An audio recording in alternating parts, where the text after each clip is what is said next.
This is 25 to Life with Uncle Yahshua. Rolling down 109 in a truck. Pull my ride up to the light, that's what's up. Look to my right and it's a ride rolling up. It's Lucci telling me tonight we in the club. He got the 24 road Escalade. He got the Lamborghini doors like they blades. His hammers ring cause that's how he was raised. His palace mob and tonight we get Listen, I'm from the ghetto, the slums, the rats, the roaches, the bums, the metal that stuns, the addicts, the cracks, the crumbs. The level where funds is tragic and lavish is none. With rebels, they runs and rabbits like savages' sons. With did him and bigger and swiftly he shined the mug. That city a pity with 50 took 9 of them slugs. This is 25 to Life with Uncle Yahshua.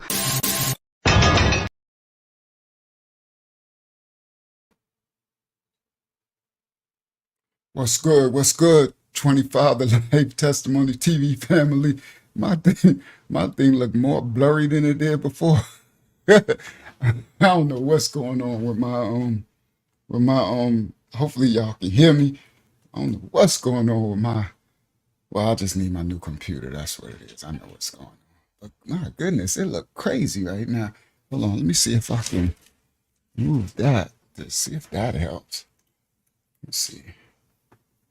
That helped a little bit. All right, that's good. That helped a little bit. Still looking crazy, but that's better than nothing. Welcome, Uncle Yahshua, 25 to Life Testimony TV family. Let me go to the comments section. Shalom, welcome, Sister Phyllis Richards. Lava ya, ma ya, everybody in the building so far. To my New York City people coming in over on Facebook.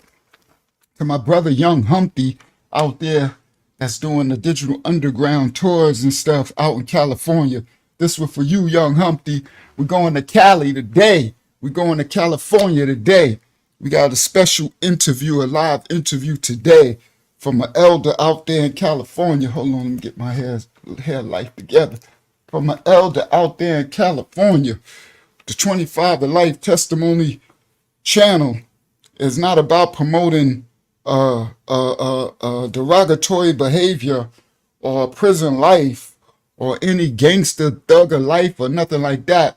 It's about showing the testimonies of the life. Shout out to mathematics out there. Math over on Facebook. Yo, Math, we going to Cali today. We actually going to Oakland, California today. Oakland, California. All right. Now, you want this on YouTube, Taj. You can go over on YouTube and talk to the people. You got to go to the 25. I sent you the 25 to Life video to your, that's the YouTube channel. So this on both. You can come over into YouTube if you want and talk over there as well, because that's where everybody talking at.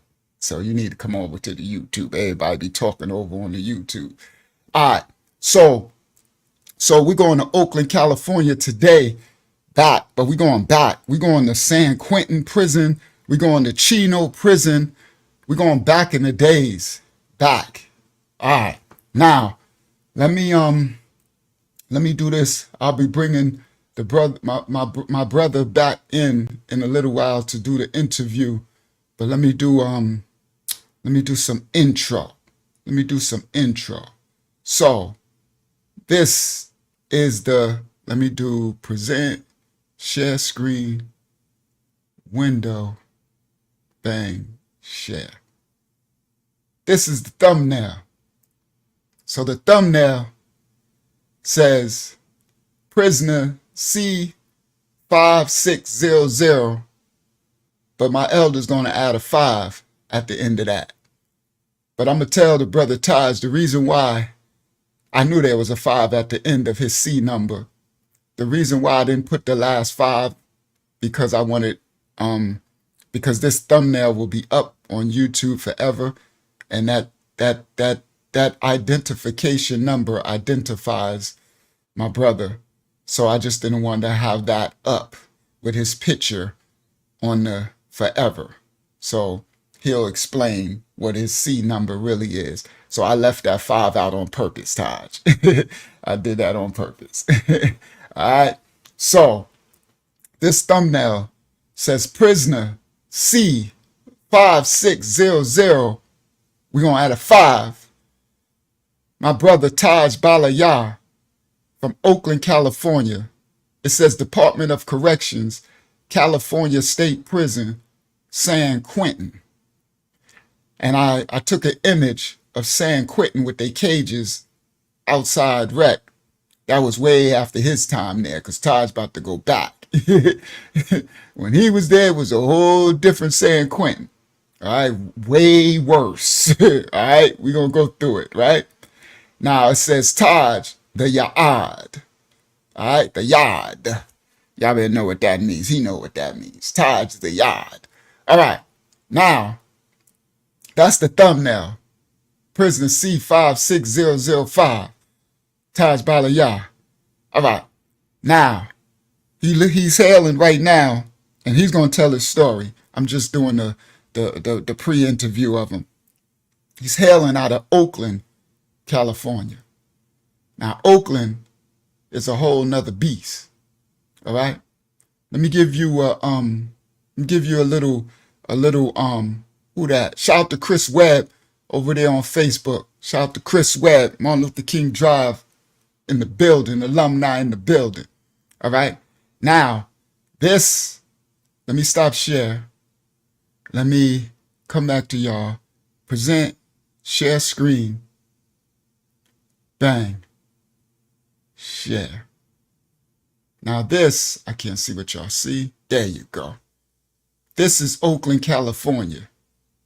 Where Taj, he's gonna let me know if he was raised there or when he went there, but he's there now.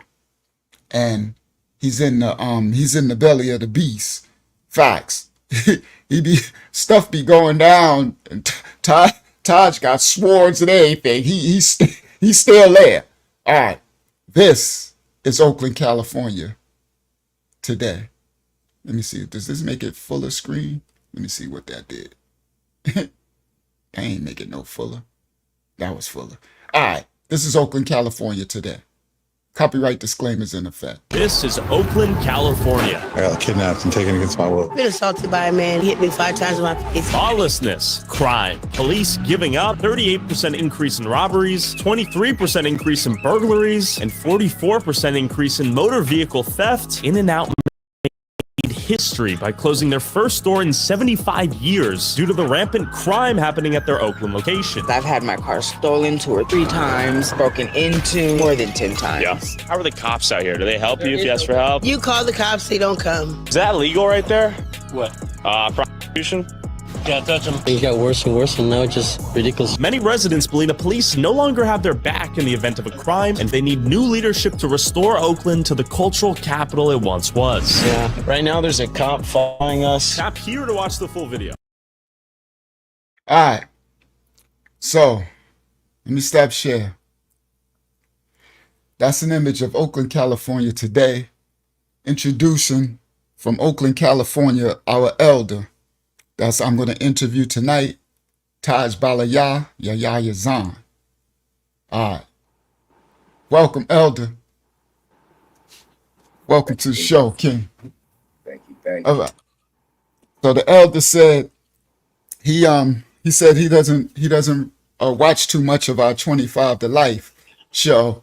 Elder, could you explain why you don't really watch too much of the 25 to Life show?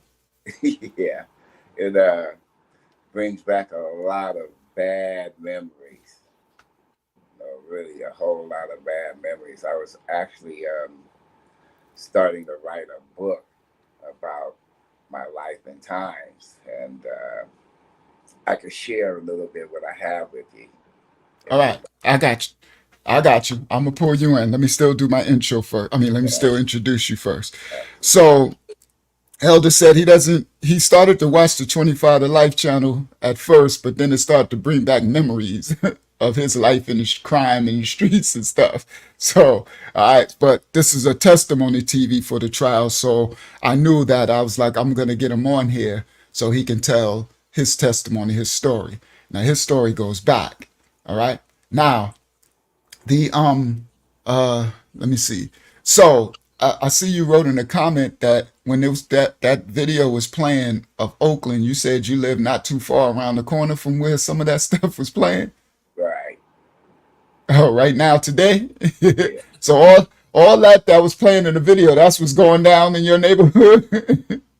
The ones with the guns, the ones that you seen with the guns, they were right around the corner from my house. Wow. All right. So, The gas station so is right up the street from my house. that gas station that they showed on the clip, Yeah, it's right up the street, about 3 blocks down.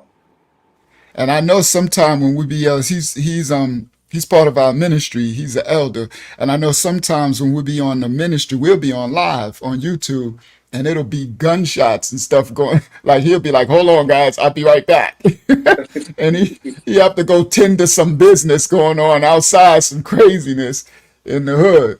So all that's still going on. Shout out to Oakland, California. Shout out to Cali in the building. All right, tonight we're going to California. We're going to get some California history. We're going back. So we have an elder that's going to take us back. He's going to take us back, guys, to the 2000s. He's going to take us back to the 90s. He's going to take us back to the 80s. He's going to take us back to the 70s. He's going to take us back to the 60s. We're going to get some history tonight. All right? All right.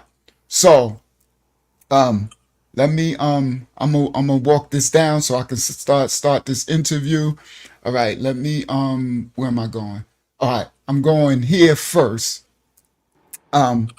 So I got some images first.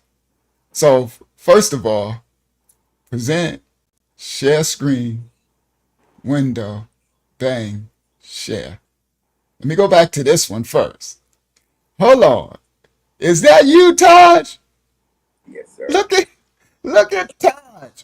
I know all the sisters like, all right, Taj, all right. You know who you look like to me in this picture? You look like straight California to me.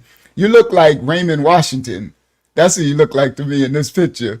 Raymond Washington, I think he's the creator of the Crips. One of the founders, creator. We ain't promoting gang life of guys, right? But for those who know what Raymond Washington looked like, that's what you remind me of when I seen the pic. I say, he look like Raymond Washington to me. Look at Taj. I know your wife, Yana Paul, like, all right, don't start nothing, won't be nothing out there. Look at Taj, looking good. Look at him, California. That look like a California dude right there to me too. So, all right, so that's our elder right there that's on the screen, TAJBALAYAH. And I think you said in this picture you were 17 years old, Taj? That's just before I went to jail.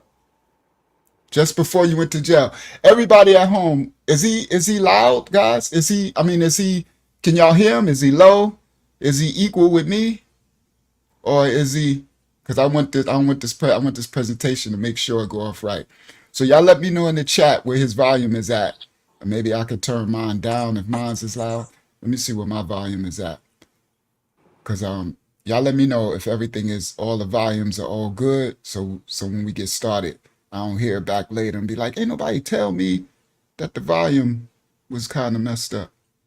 Okay, my thing is freezing. Yeah, it's freezing. Of course it is. I don't know if y'all can hear me now. All right. He's a little low. All right, Chris said he can hear. He's not equal with me. Let me turn me down to see if I can make myself equal with him. Yeah, Taj, let me see if you could turn yours. All right, I'm kind of loud. So let me turn me down. I'm going to turn me down to 40, right there. 47, 45. All right, so Taj, let me see, say something again. Okay, I'm up as loud as I can go on my phone there. Okay, all right. So I'm gonna turn mine down some. So with me down here, guys, now, is that a little better with him?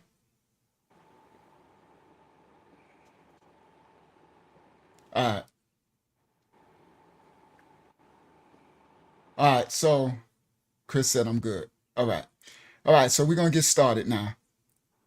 So, all right, they said that's better. Okay, cool. All right, that brought me down a little and bring me down a little more so I could be more closer to him. All right, there we go. So now, all right, Elder. So first of all, that's Taj in the picture. Shout out to Oakland in the building. All right, so Taj, we're going to go back because I know Oakland was also the home of the Black Panthers. We'll get there when we get to that part. And also, I know in rap, it was a home of Too Short.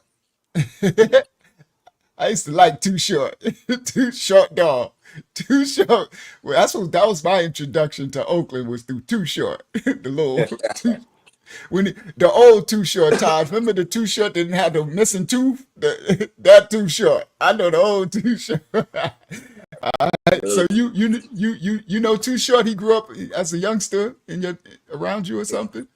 He used to rap over there on 98, and he would put on little shows, and we'd all be there because some of us, like other friend Silky Ace, I was Monster D. We all used to DJ. Short would come out. Hold on. You just said some names. Hold on. You said Elephant and Silky J, Silky Ace. Silky Ace, and you said Yeah. Monster who? Monster D, that was me. That was you? Yeah. Monster D. Right. All right. So that's back at, I'm guessing this is way back in the, This, before. this Okay. way back. And he would come out to 98, or he'd be in the Eastmont Mall, and he'd just break out, with a nice little box and do his little raps, and we'd all be out there doing our little thing. And, Yeah, Too Short. I used to like Short Dog. That's it, Short Dog. I used to like Too Short. His little slow style. He just remind me. I used to like Too Short. Too Short was a trip, right? he was a cool little bro.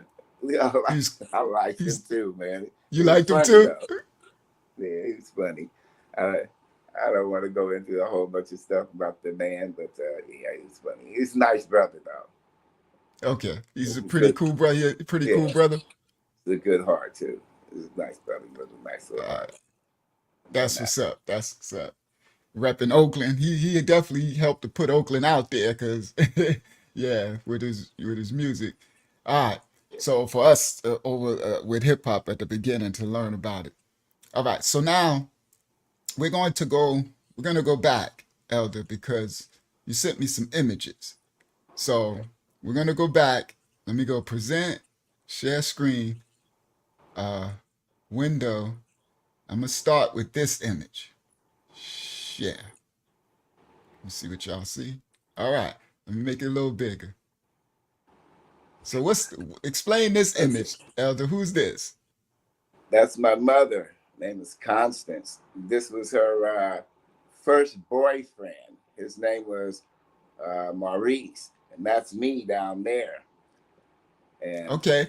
So that's your mom. Her name was Constance, mm-hmm, and her boyfriend Maurice, right, and that's little Taj. yes, sir. That's little me down there in the corner.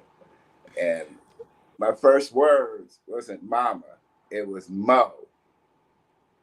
It was Because, Mo. yeah, for Maurice, because that guy loved me. Oh, the dude right here. Yeah, he loved Oh, so he was so he became like what they call a stepdad, but he was a good stepfather. He loved you. He was a good man. He loved me. Oh, He wanted to take my mom and me back to Chicago with him because he had a dealership out there. He had his own business, and she wouldn't go. she wanted to stay in Cali. And so they broke up. He left He and left. She oh stayed man. here, and that left us to the wolves. Oh, I know that hurt you. Todd, Elder, Yeah. there is I've heard a lot of stories like that. That story that you just said, I've heard quite a few stories where um it was a situation where the mom and the dad were together, but the dad got called to go, he was called to go somewhere else, but the mom wanted to stay where she was at. And so they end up breaking up, but the child end up losing the dad or the stepdad, like the covering. And like you said, it's like all hell break loose now. Let me tell you about the beginning. So my Mhm. mother, she was a USO girl, if you can hear me, in Alaska. And my grandmother and my grandfather were very prominent in Alaska. They helped put Alaska together. I mean, they really Okay, helped put. hold on. Mm, Let me. You said your mom was a USO. That's the military, right? right. But she wasn't in the military. She was the Uh-huh. girl with the carton of cigarettes and cigars. Oh, you see those old commercial ads where they Right. used to sell. That's so And the crazy. So the military cartoons. and the Right. cartoons, yeah, I remember that. Cigars, cigarettes, candy. Yeah. Cigars, cigarettes. So the military used to sell cigarettes and cigars. That's insane. Okay, so she worked with that, like Yeah. And she um. was she was really young. She was like about 17 years old. And she was around all these grown men in Alaska in the Air Force. And there was a bet to see who was going to get it first. Uh, to what to hit you mean the hitter to hit Yeah, it to get it it was a oh, $36 bet to see who was going to get it first. because It she was was kind of new to Alaska coming from California and she was beautiful and so they all that's what you're saying. no, she was always in Alaska pretty much. She was born here. Oh, She was born in oh, Berkeley, but her mother and her dad were pioneers in Alaska. They were homesteaders. okay, so let's walk this one down. So she was raised in Berkeley, California, right? And Which is that Oakland? Is Berkeley Oakland? it's next to Oakland. Okay, and that's another. I know I heard of the from the college, so that's Right. another city. That's a city called Berkeley. Yes. Okay, so but her mom, your grandmom, Mm-hmm. was found was Homestead. one of them homesteading one of them who founded Alaska. That's what you're saying. When Right. Alaska was wilderness, desert land. Right. You put Okay, your so 4 pegs down, your string around. you put 4 pegs down in the earth, put string Mhm. around it, and that was your land, your homestead. Right. You wrote out your claim, and then you took it to whatever they had as a State city building. office, Yeah, county yeah. office, and you had it notarized, and you had to live on that land without building on it yet for a whole year. So Okay. yes, So this is why this is so important, guys. We're gonna get to all the jail and stuff, but this is why this is important. We're getting true, actual history, and we're getting so-called Black history, the stuff that was wiped. Let me explain. So I'm gonna show y'all some images that the elder provided. We didn't know. We thought they make us think that we were just all slaves, right? And we didn't. Our people ain't have no money back in the days. None of that. I'm about to show you. Taj people had money. Okay, so he provided. I'm gonna show y'all some receipts in a second. So that's why I'm doing. That's why I'm starting at the beginning because we're gonna get some real of our history, not their story, not his story, but our story. You heard? Told from our elders. This is how stuff was passed down, but they broke our history trail up. And so a lot of our stories weren't passed down anymore. All right. So this is going to be very important. All right. So now I'm going to show y'all an image, elder, and I want you to explain what this image is. And some of these images, I made them even more vibrant for you, for your book and your history. So if you look, you're gonna see some of the pictures even more vibrant. Like, oh look, that yeah, I hooked it up for you out there. I cool. hooked them up for you. All right. So share screen. Oh, I don't, oh, okay. I can keep that one because I know what I did. I set them all up. So share, I can keep that one. Now, let me go, I think I go to the right. Let's see, to the right. Let's see. Yeah, there we go. So now I'm gonna make this bigger. Who is this? That's my mother again. That's Constance. She was the first Black girl to fly. I think that's Alaska Airlines from California to Alaska by herself. Okay, now look, this is history, guys. Listen clearly. You see it? It says fly to Alaska. This is a little Black girl. Nice little grain of hair on there too. I see. That's you guys see you. That's where you get that from, right?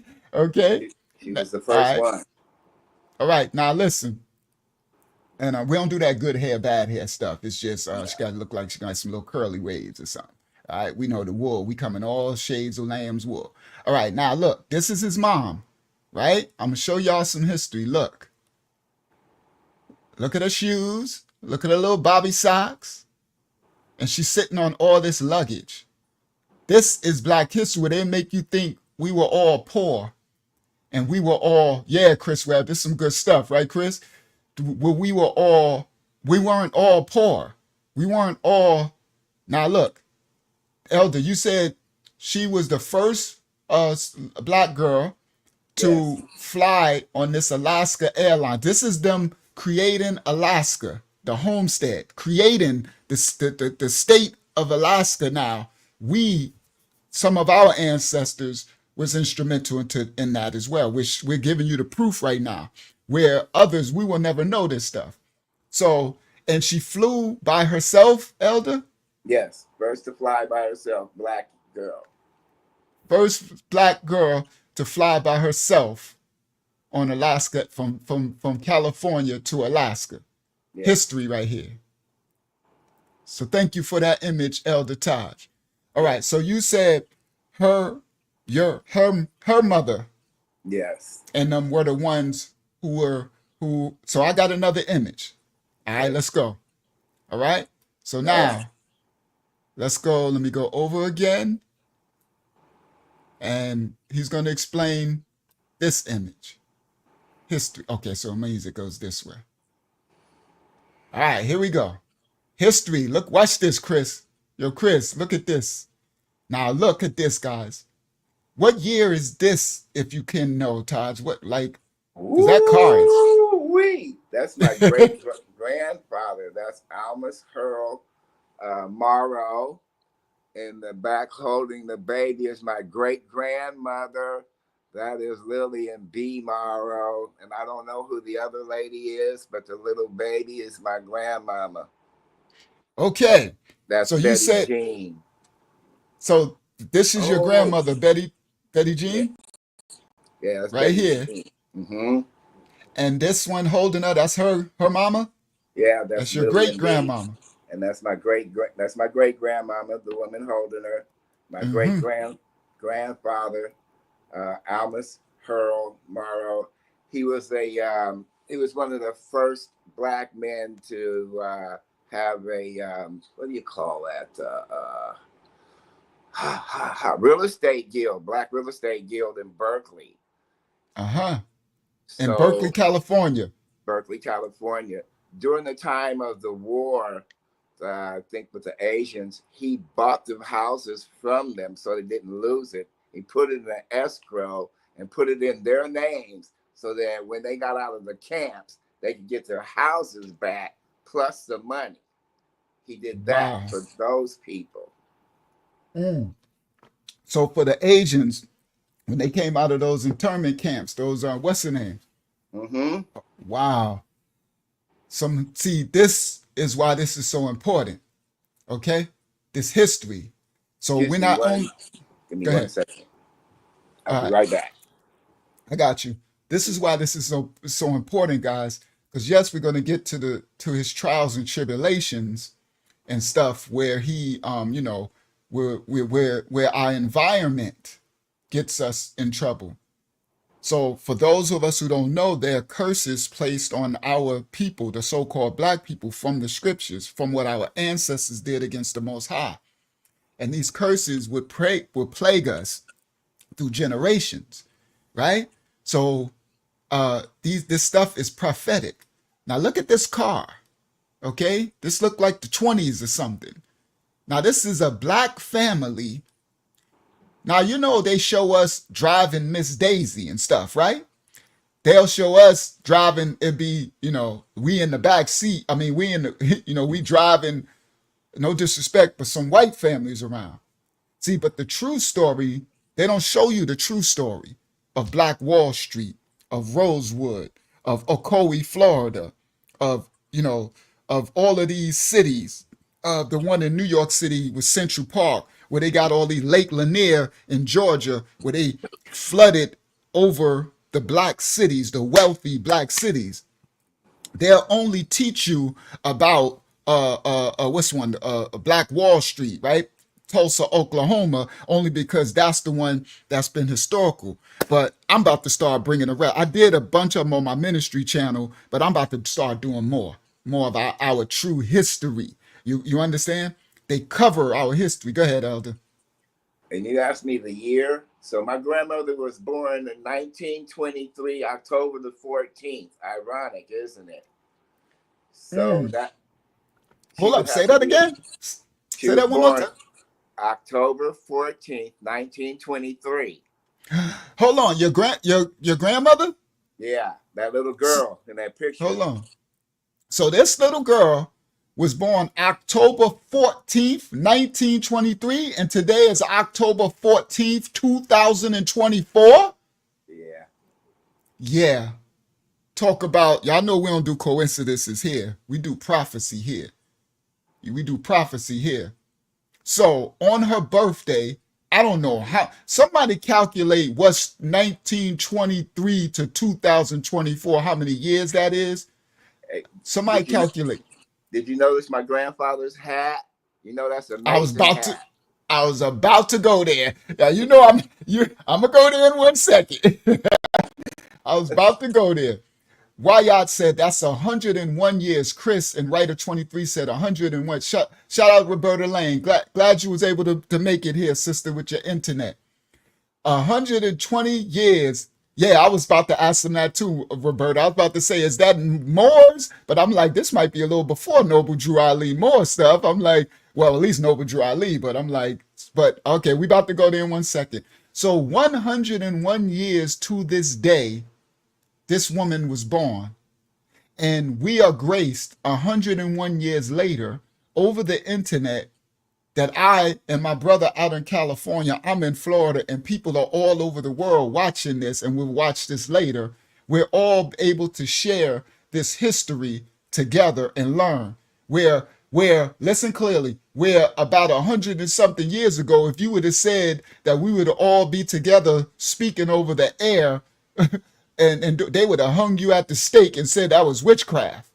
See, this is prophecy of the scripture. That's why I'm telling you that our holy manuscript, it ain't a religious book. It's a prophetic book of history and travels and all that. And it comes to pass. All right? Wow, that's amazing, King. All right, go ahead, Taj, and then we're going to get to your grandpops, your great-grandpops in a second. Okay. So my grandmother was also the one that told me that we had a coat of arms, the coat of arms of Morrow from Ireland. She's the one that pitched the idea that we were Irish, and I used to just laugh at her. I wish I would have told you to send me, because we did it on our ministry. So on our ministry, guys, I broke down the original Irish with the newspaper, with the Ireland people telling the original Irish, the original Scots, the original Danish, the original Britons, right?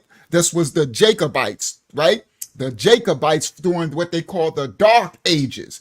It wasn't Dark Ages because of a lack of intelligence, because some of the other nations were dark in their knowledge, but us, the original Habarayah, the Hebrews from the scripture, and the Moors were the ones who ruled Europe. But the Jacobites, Jacob in Habarayah, ancient Hebrew tongue, is Jacob. And Jacob got his name changed to Yasharal, right? From the Most High. And that transliterates to Israel. So Jacobites is actually transliterated to Israelites, but that's Yasharalots in the original Hebrew tongue, Habarayah tongue. But so those Jacobite lines, King James, that's why we read from the King James scriptures, and all of these Stuarts and the Scots and we already broke all that down. And what the elder is telling y'all is, and we did that on one of our Bible studies, Mashiach, I'm a minister of the man of the Most High. For those who watch this channel, go type in Uncle Yahshua. You got to type the whole thing because I'm shadow banned, and the ministry will pop up too. Mashiach Assembly Ministry. It ain't just we teaching Bible, we teach the truth to power. That's why I'm so shadow banned. So anyway, when we was breaking that down, Elder TAJBALAYAH got the crest from Europe and Ireland, the crest of Morrow, which is his name. So his family crest, and he told us on the ministry how his grandmother and his great grandmother told them their lineage from the ancient crest. I would have put it up, but it's in our ministry channel. From the ancient crest, and these crests had black people in Europe. Okay, it wasn't let me just how can I do it? Because it would make sense to kind of do it, even though this ain't a history teaching. We ain't doing a history teaching, but you know, we bring receipts on this channel, on our ministry channel. We don't play no games. So it's ancient history. Let me see. Ancient black history? No, ancient history. Bang. I should be able to find some really quick. I got a lot of stuff there. So let me let it load. Let me let it load. And I should be able to find some type of crest. Some type of crest. So the elder explained, and I'm going to let you explain in a second, elder. The elder explained how our ancestors, and how his great grandmother and grandmother them know about their crest. The ancient crest is, I'm trying to find some. Give me a second, guys. The ancient crest, it's where they be having, and most people thought those were just Moors on these crests and these family lines, but they weren't just Moors. The Hebrews and the Moors ruled ancient Europe. Go ahead, Elder, if you want to say some. Sorry, I can't see. All right, there go a crest. I'm not sure, but I think that lady in the back right there is Beatrice Morrow. Now, Beatrice Morrow, they just made a whole chapter for her in the NAACP in Portland, Oregon. Oh, you sent me the Wikipedia of her. Right, I believe that's her. Okay. All right, so I'll try to pull that up in a second. So he sent the Wikipedia, and it's supposed to be, it might be the woman in the back. And it says something about her with civil rights in that Wikipedia. I was going to ask you that. She must have been doing something. Now, we're going to get back to this image in this car, and we're going to get back to his great granddad. But I want to present, share screen. I want to show y'all something. Window. Where is it? Bang, share. All right. So this is one of the crests of Europe during the Dark Ages. This is holy crests. They everywhere. Flags. They was on all the merchant ships. Look at this woman in this. See that woman? Look at her braid in this crest. Now y'all can see that's a clear as day black woman, right? And she don't look like nobody's slave, right? And look, this is the queen. I know it's blurry, but look at the queen. See, she got a crown on her head. Look at her hair. This is a black woman. All right. This is the royal crest. So Elder found his royal crest for his Morrow, his family's lineage name, the crest of Morrow. All right. Now, this is what we do on our ministry. We break stuff down. We ain't no joke, right? So this is ancient history of ancient Europe history. That's supposed to be the Messiah. This is Russian icons and stuff, right? This is their images that they're drawing. This is a coin, the Dukes of Saxony, Christian II, Johann, and George I, right? This is an ancient coin. Look at these little boys. Look at them on the coin. Look at their afros. These are little so-called black boys on this coin. See what it says? Christian around the coin. These are the Dukes of Saxony. Okay?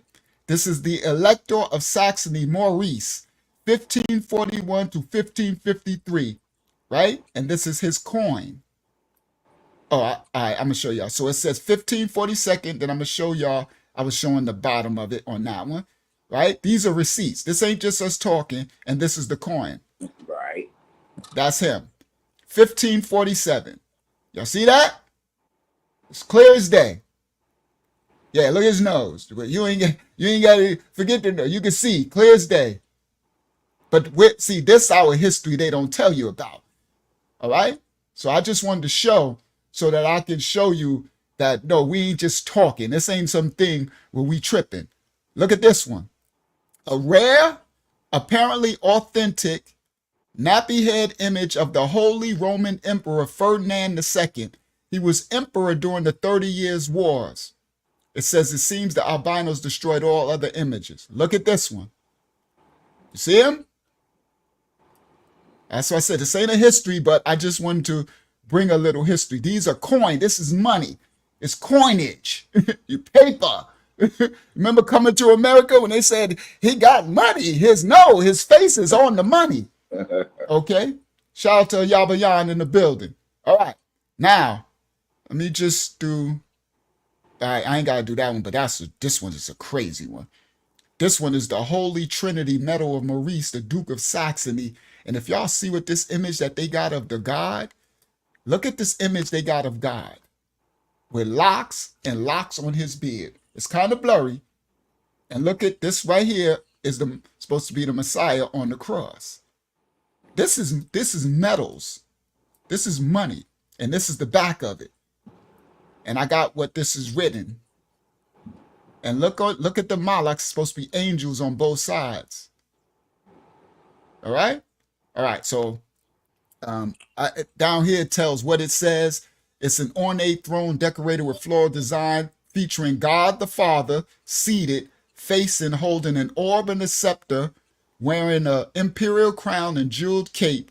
Before him was Christ on the crucifix, surmounted by a dove representing the Holy Spirit. So all this is what's in this image, and this is supposed to be God the Father. This is ancient Europe, Russia. This is ancient. That's why even the president of Russia came out and was like, listen, bro, we celebrating the black Christ, the Mashiach, and the black, because that's what these ancients was. All right? Now, they said we ain't making this up. All right, so now I just wanted to bring some receipts. Y'all know how we do. All right, let me get back to the elder and his, right? So now y'all see what we're talking about. So now, let me get back to the present, share screen. I didn't know this was going to take this direction, but I knew we was going to get some history. Share, because Elder, the Most High had you send the right pictures, Elder. The right, and you see how I made the image more vibrant for you, right? I brought it, yeah. All right, so, all right, Elder, so, okay. And first of all, happy earth birth to your great grandmother who was born on this day. She's now in Abraham's bosom, y'all willing, awaiting the judgment. But what a beautiful earth birth celebration for her, right, Elder? That's dope. That's crazy that this is her earth birth. That's my grandmama. Oh, your grandmother. Sorry, your grandmother. Her grandmother. And your grandmother's the one that did the homestead in Alaska, Yes. right? All right, so we walking it on down. We walking it on down. All right, so now, first thing, before we get to your dad, let's talk about the car, because I'm a car dude.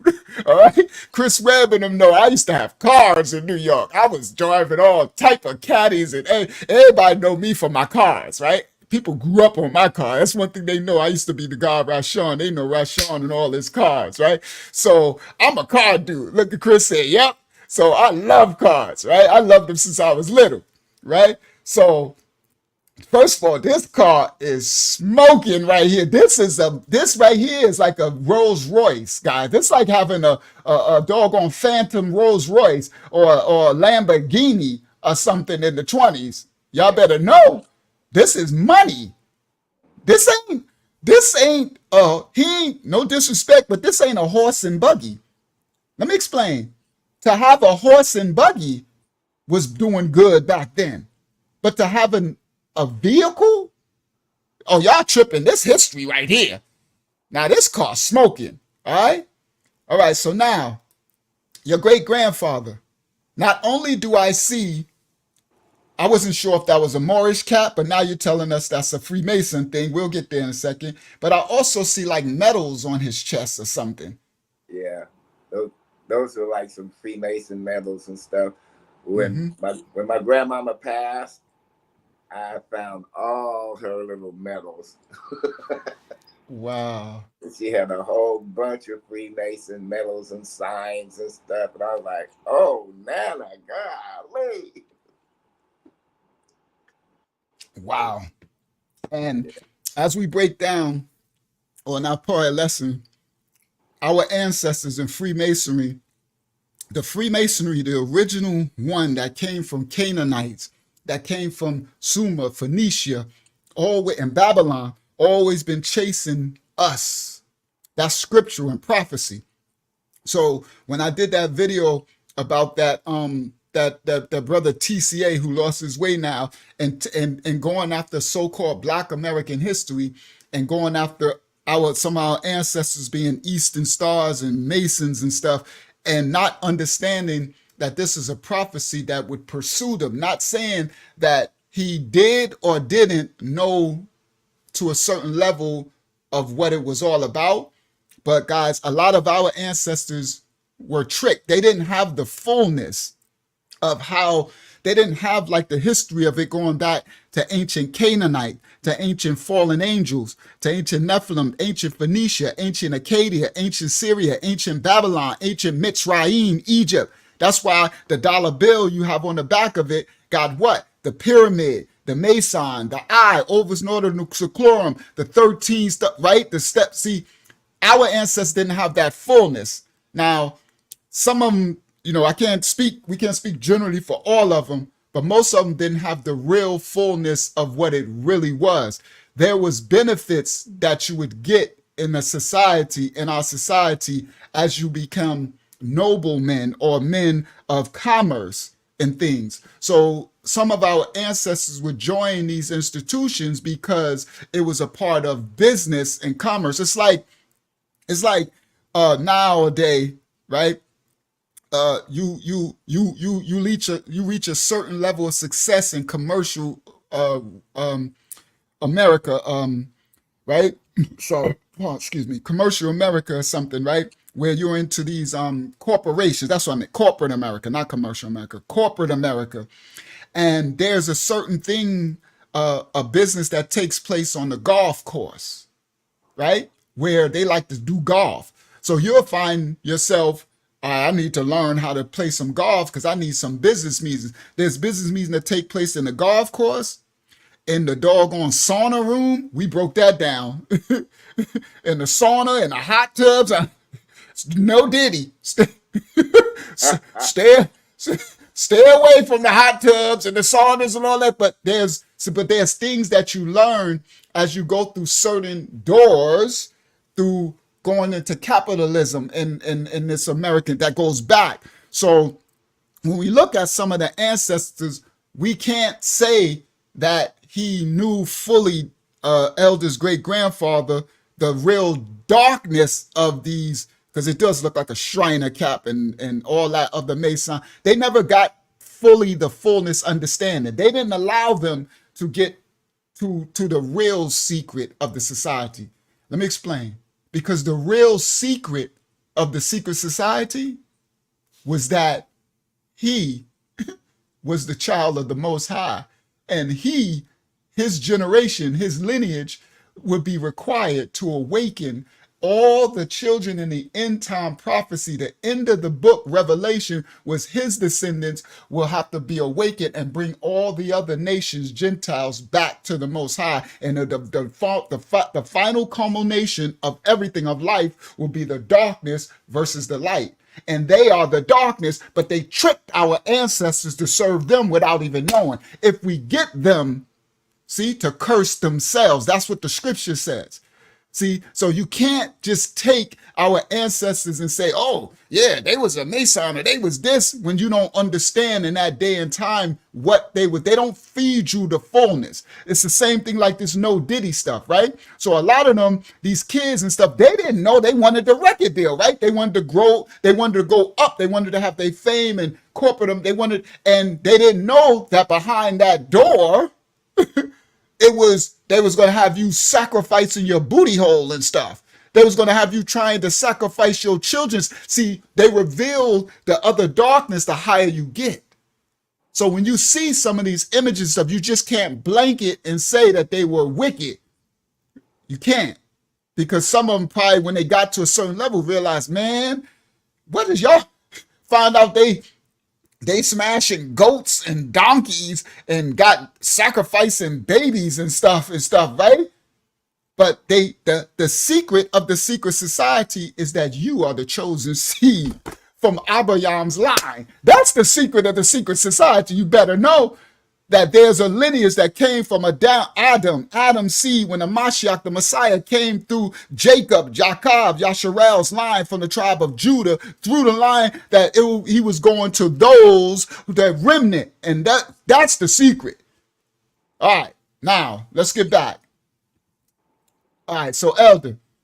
So, which makes sense. Of course, he had to be in some type of Freemason stuff back then. It was like a right of, it's like belonging to a country club and stuff, the golf, like to do business and stuff. There were certain levels. And again, they tricked our ancestors. I want y'all to know that. Now, I'm not saying every last person didn't know or find out certain things, but most of them were tricked. The secret was against our ancestors. You know that's saying, keep your enemies close, your friends close, your enemies closer. Oh, they kept the so-called black right under their wing. They still do it today. That's why they won't let us go. The black people, they won't let us go from America. You ain't going nowhere. Black America. You know how the other poor countries, other poor whites and the poor, they're like, go back to Africa and all that stuff. The serpent seed who run this, the 13 bloodline, they ain't going nowhere. Yeah, that's what sororities, fraternities, all of that. They keep us right under because they live off of our energy. They live off of our presence, our melanin, our breath of life, because we are the chosen from the Most High. But we're not chosen to be. Let me explain this part. We're not chosen to be haughty. We weren't chosen to look down on others. We was chosen to be the ones that lead others back to the Father, to humble ourselves, lower ourselves, serve the others, come back to our fullness, righteousness, know that we are the children of the Most High. We emanate his image off our presence, Lord. So what they got us now? They got us with doing Diddy. They got our youngsters with their pants hanging down. They got them, can't even talk English, smoking all drugs and pharmacare. They got them out of their state. And then the other bougie, they got them in a whole nother place. And then you got the self-righteous. Yeah, that's what they call that, Maya. Not righteous, self-righteous. That too righteous, yeah. Self-right. Oh, yeah, well, we'll call it to lead them back to righteousness. Come on, Maya. Yeah, but then you got others that are self-righteous. They find out and get their head big and they want to be better. That's those Israelites out there in the corner talking about, everybody gonna be our slaves, and we are the people of the book, and we are the God's holy chosen. Why they out there looking like fools, out there cursing people out with a Bible in their hand, all this? See, there's so many different levels to it. But the righteous ones, the descendants, would be humble. They would come back. Now, little did this great grandfather know that his daughter, Taj's grandmother, would give birth to her. She would have a daughter, and her daughter would give birth to a son, and her son would be sitting in 2024 and would take his life and all his darkness that y'all about to find out about and try to clean it up and serve the Most High and lead and take the position where everybody else might have failed in our lineage, and take the position to try to do what the Most High created, what he chose us for. That's a good way to ring that around. All right, Taj, that's enough for me. Let me get back to you. So now, what was his name again? Almas Pearl Morrow. They called him A.H. Morrow. He had the first black real estate association in Berkeley. He had a lot of land in Berkeley, a whole lot of land in Berkeley. He just kind of got tricked out of it. Like they did. That's those curses. Yeah, that's those curses, always pursuing our ancestors. He said he got tricked out a lot of his land. All right. So now, This is yeah, that was good, Sister Roberta. That's the Most High directed me to do it that way in that story. So, all right, so now we see that this man had wealth. So your grandmother, all right, her right here, how did she? So I don't know if you know the story, but she married, I guess, married a man, right? And somehow they found out that Alaska which was just a desert, which was like open land, and they went to build a homestead there in Alaska. She married a man named Thomas Miles. Mm-hmm. And Thomas Miles, I guess he wanted to live in Alaska, so they all went to go live in Alaska. It was my grandmother and her 3 sisters, all of their husbands. Everybody that got married, they lived there in Alaska. They married there in Alaska. They got married from, I think, servicemen in Alaska, and they built their land right there. So in before they Alaska. went to Alaska, they was in California. Right, because she was little, right? And Mm-hmm. So this is California in this picture? I Oh, believe that wow. is because that's where he owned his land in Berkeley, Mm-hmm. California. So this right after the gold rush and all that type of stuff. Mm-hmm. Yeah. Okay.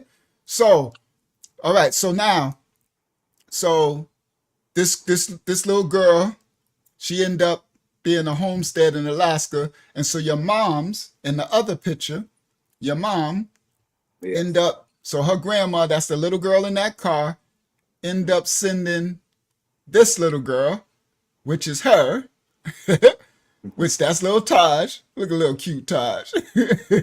That's little Taj, and that's his mom. So that lady in the car end up sending her to come to move to Alaska, Yeah. right? Yes. Okay. So your mom, so she stayed in Alaska for a while when she was little? She flew back and forth from Okay. Oakland to Alaska. She would come down to Oakland to visit her cousins. You see that suitcase in her hand? Uh-huh. It's full of bubble gum and candy. And she looked like she got candy in her hand, huh? Yeah. So, for like summers and stuff, she would get to come down and spend the summers with her cousins down here in Oakland.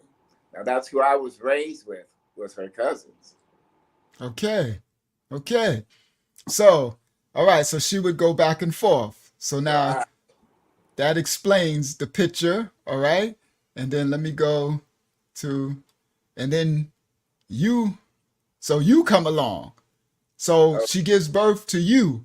So what about your, what, do you know anything about your natural dad? Cause I know, shout out to your stepdad, a good man. Shout out. I'd like to hear that. And it's, like I said, it's a funny story. His name is Edward. We won't go to the last name. Okay. But Edward was in the Air Force. And like I said, him and a bunch of other fellas threw $36 in a hat to see who was going to get it first. Oh, that's when you told the story. So when she got to Alaska doing for the USO selling cigarettes, and she's a pretty black girl, and they all, all the servicemen and stuff is like, listen, bro, who gonna get this? And so, yeah, okay, so go ahead. So it's a bunch of guys. I think it was well over 40 dudes that threw this $36 in a hat. Edward won, but he really didn't want to marry her.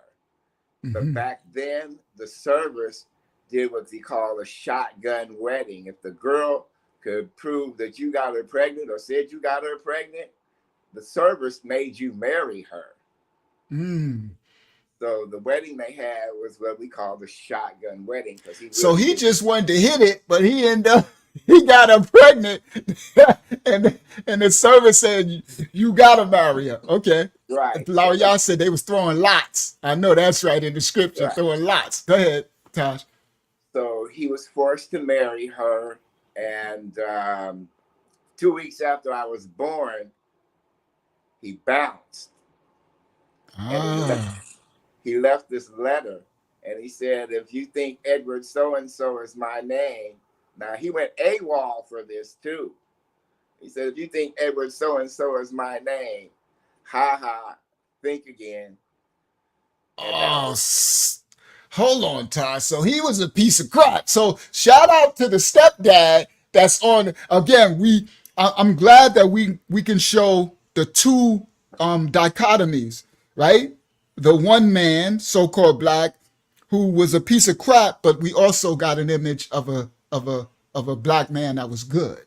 I'm glad we got that balance, right? Because they always try to show you one image, right? And I'm a good black man, and Taj is a good so-called black man, right? But they try to make you think we all leave our kids and all that. The devil's a lie. Taj love his kids like I love mine. You heard?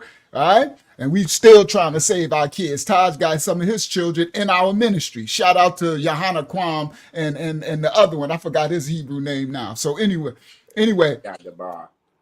All right. What was it again? What's his name? Yagabar. Yagabar. Shout out to the young kings out from California and all that. All right. Now, all right. So Elder, so he, this piece of crap. So he went AWOL. He was in his AWOL means he absconded from the military, which could get you in trouble, locked up and stuff, right? So this is big. And he told Taj that he gave her a fake name and everything. Like, if you think that is some piece of crap. So you basically never really knew your dad. No, and I still, to this very day, it's like my name is a ghost name because he said his name doesn't exist. See,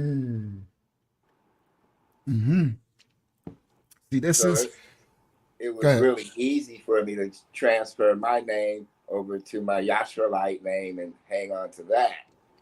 I only use the I know other. that's right. Excuse me. I'm kind of old. Y'all got to excuse me a second. Let me go.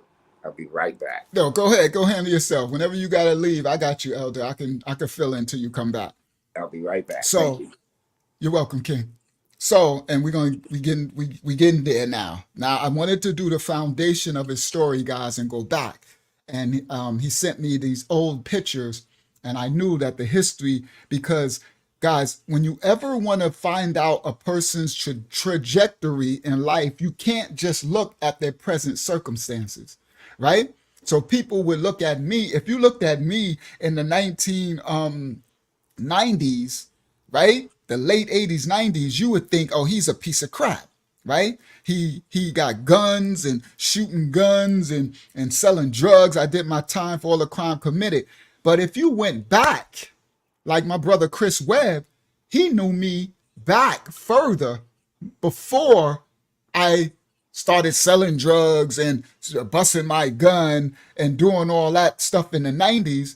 If you went to him, he would say, no, he's not a piece of crap. That's my basketball teammate. That's my and Reese and them. They like, so you can't look at a person's present situation. You need to know the backstory. There's always a story behind it. Okay, and the system, the powers that be, they know that this will influence. They know that the environment that we place these people in from the scripture, I'm telling y'all, they know. This is the secret of the secret society. They know that the scripture says if we get them to curse themselves, meaning we keep them out of their righteousness, out of their moral state, keep them out of being good, so that their curses that was pronounced over their ancestors who were wicked will keep harming them. And that way we could keep controlling them, and we can profit off of their misery. We can keep them under our foot, the chosen. Okay, now, because of this, the lineage of individuals, the environment shaped what the path of the individual. That's why you're supposed to have a village. You're supposed to have a mom and a dad and a grandmom and aunties and uncles and cousins and neighbors. It takes a village to raise. But they broke the family down and they separate, they demoralized and took our history. They took our true history to be passed down, and they controlled it. And with that, the descendants of them won't have any inheritance monies left over and properties.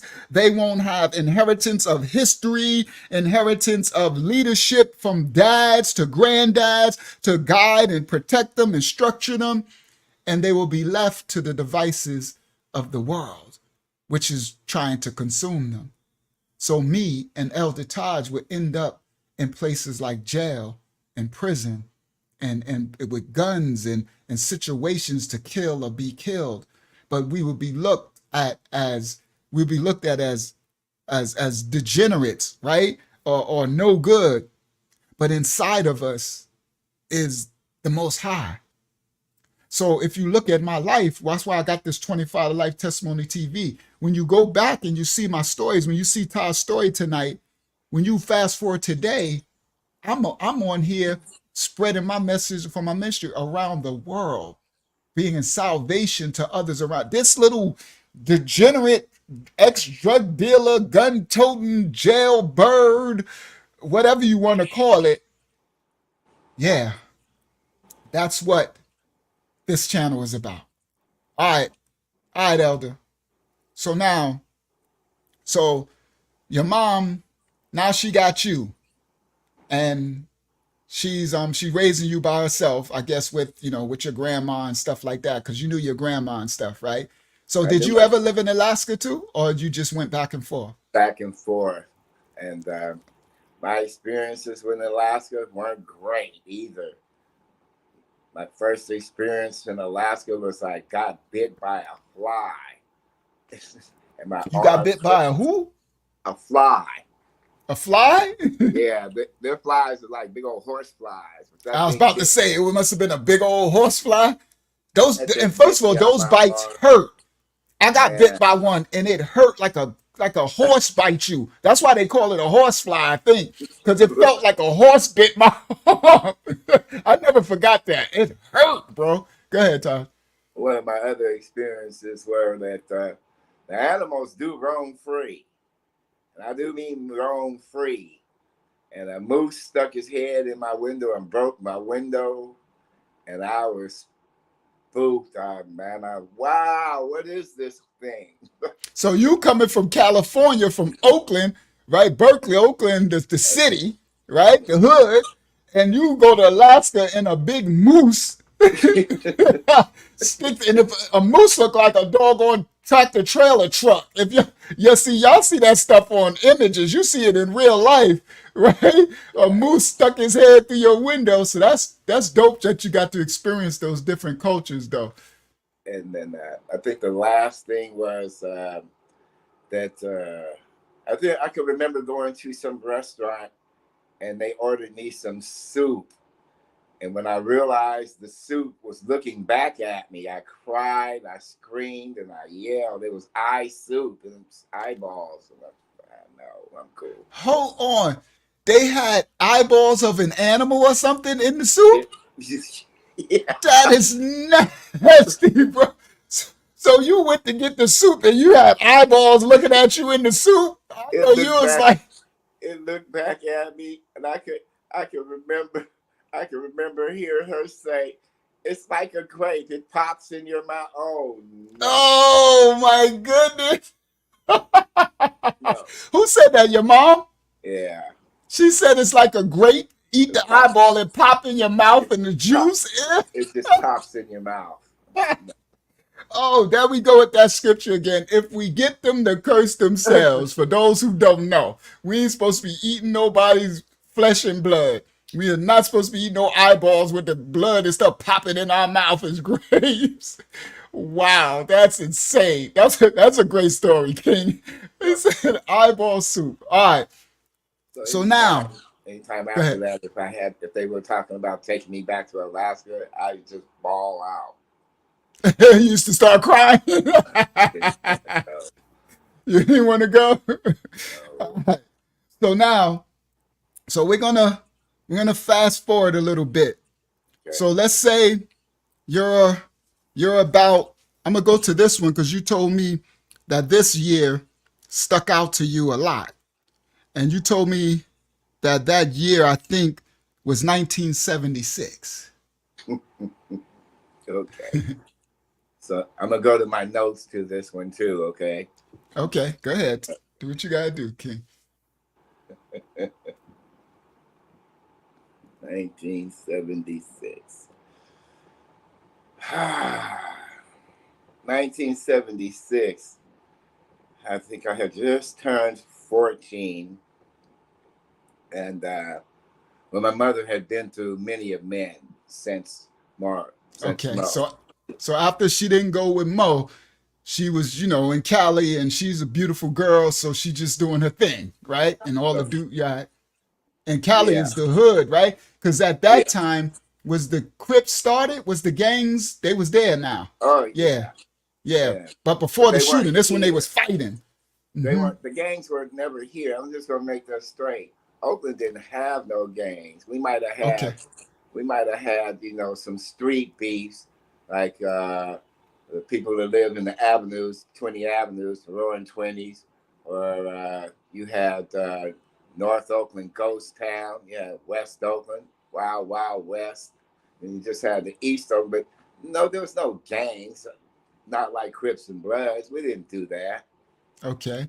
So that was Everybody, mostly LA, Compton and Watts and stuff like that. yeah, those two brothers left here with that and took it over there. They didn't start it here, Ah. but both of those brothers was from here. Who? Raymond and Tuki? I mean Raymond and oh, Both for of them, real? both of them brothers is from Oakland, Okay. and they left. They were friends here. They left, went there, and that's where they began their two separate gangs. Okay. All right. So, all right. So in Oakland at that time, it wasn't the Bloods and Crips gang who was running, but they had their own separate neighborhood kind Yeah, of thing. Like that's how we was in New York, right? So right. after they stomped out the gangs from when we created hip hop back in the early '70s, from in my hood it was the warlords and paybacks and stuff. Then we came up as crews and neighborhood kind of crews and posses. And later it was posses and stuff, but crews and neighborhood kind of gangs, not really a gang like Bloods and Crips. All right. So So I live okay, so here. go ahead. I live here in the LBs, the lower bottoms, right? But I grew up in the Acorns, which is about 3 blocks down. You got the Cypressville, which is about 2 blocks across from me. And then what's the other village? Cypress, Acorn, Chestnut. So all of these are just right one after another after another. Mhm. And that makes up the lower bottoms. The lower bottoms. They call it the LBs too. Yeah. The All right. LBs, lower bottoms, or the bottoms. I'm in the lower bottoms because I'm closer to the water. Okay. Okay. Shout out to Louis V in the building, Jim Pop, Connecticut. Love you, Louis B. All right. So shout out to Anthony Sweeney in the building too. Welcome, guys. So the okay, so Ty, so about 1976, you said you was 14 and it stood Right. out because something happened at 14. What happened to you? So when I was 14, my mother had one of her obscure boyfriends. I'm going to name this guy, Joseph Buttice. He thought he was a street basketball player. They all wanted to play that two-man hoop and make the money. That was his hustle. But his other side hustle was he shot heroin. And he did that on a daily basis. He said it was supposed to help him with his crippled legs and his crippled feet so he can go play ball. My mom, she was always very, very inquisitive and always trying to get into some this or some of that. And she kept begging her little boyfriend, to give her some, but he wouldn't. But one day he broke down and he gave her a shot. And she fell on the stairs. We had brick stairs in the house, like little low brick stairs. And she fell on the stairs and she busted her mouth and her teeth broke here. And she had across her eyelashes was busted and she was laughing like it was in a scary movie. And I didn't find it funny at all. So I took the frying pan, one of those cast iron black frying pans. I still got that, thanks to my grandmother, by the way, anyway. And I wiped his natural with it. Practically So had you no hair left. so hold on. Let me walk it back down for you. So back in Oakland back then, they had a one-on-one basketball thing where people could make money hustling, playing, gambling, right? Yeah, So he was a basketball player and he probably had like some bad crippled feet or something or whatever, whether he said it, whether it was true or not. But he right. said he was shooting heroin and saying that would help him. And this is guys back when they was pumping heroin into, this is all instinctive things to break down our family line, the so-called black people. All right, this is manufactured and intentional to destroy us, right? So people think that our ancestors weren't powerful, strong people. We had a genocide against us. All right. So now he so he was shooting the heroin and he was using the excuse that it'll help him heal his whatever infirmity so he can play ball. But we Right. all know that that heroin is the high top level devil. Once it gets in you, it's they that was manufactured to destroy us. Mm-hmm. So that was her boyfriend, and as what always does is the woman follows the lead of the man. That's why you got to be careful what man that you choose. Because the woman, if the man is doing something and he looks like it's good for him, the woman is going to want to partake. That happened a lot for a lot of families, and not just the so-called blacks, the other nations it happened to too later. Because as they unleashed this stuff against our ancestors, so-called blacks, it filtered over into these other nations' children as well. All right. So she, as most of the women did, was like, let me get some, let me try. And he wouldn't give it to her at first, as it always happens, but then eventually he gave it to her. Yes. So she shot up the heroin and she fell out. She fell and bust her mouth, her teeth, cut her eyebrow, messed herself all up. And because she was under the heroin, a drug, she felt it was funny. And you saw it as sadistic. And you were a child. You were 14? Yes. Okay. It's Yeah. 1976. And he saw it as sadistic, which it was. I can only imagine her covered in blood and laughing and thinking this is funny because she's under the influence of this demonic, devilish drug that's coursing through her veins. Now, you took a big frying pan that Right. we used to cook with, a big old black, they used to call it a skillet or something, a big Cast old iron iron, skillet. what'd you say? Cast iron skillet. I still got Cast that iron skillet. skillet. I know one of those because I'm an elder too, so I know they heavy too, bro. You those things, and you took it and you not to this dude on the screen, not let No, me not him. not him. I'm No, just cleaning that up for the people who will watch this later. They'll think not him. This was a no. good man. This was the good one He that was a wanted to good take man. care of them. But this other brother. So you took the cast iron skillet and you commenced to knocking the hair. You say you knocked his hair off his head. Oh You yeah, beat. you could have put a canoe through that canal. Whoa! So you bust his head open with the iron skillet at 14. Right. I bust his head wide open. You could have floated a canoe through that canal. And All right. then I heard my mother. I heard her say, "That's my man, and you're my son. You'll always be my son, and I love you. But I sleep with him, and you gotta go." So you heard your mother, who you love, at 14 when you was defending her and her honor, say that I love you. You're my son, Hmm. but this is my man, and I choose him over you. Hmm. And she put you out at 14. Yes. And unlike today they got all kinds of underwear, Hanes and all that kind of stuff. back then, we only had Fruit of the Looms.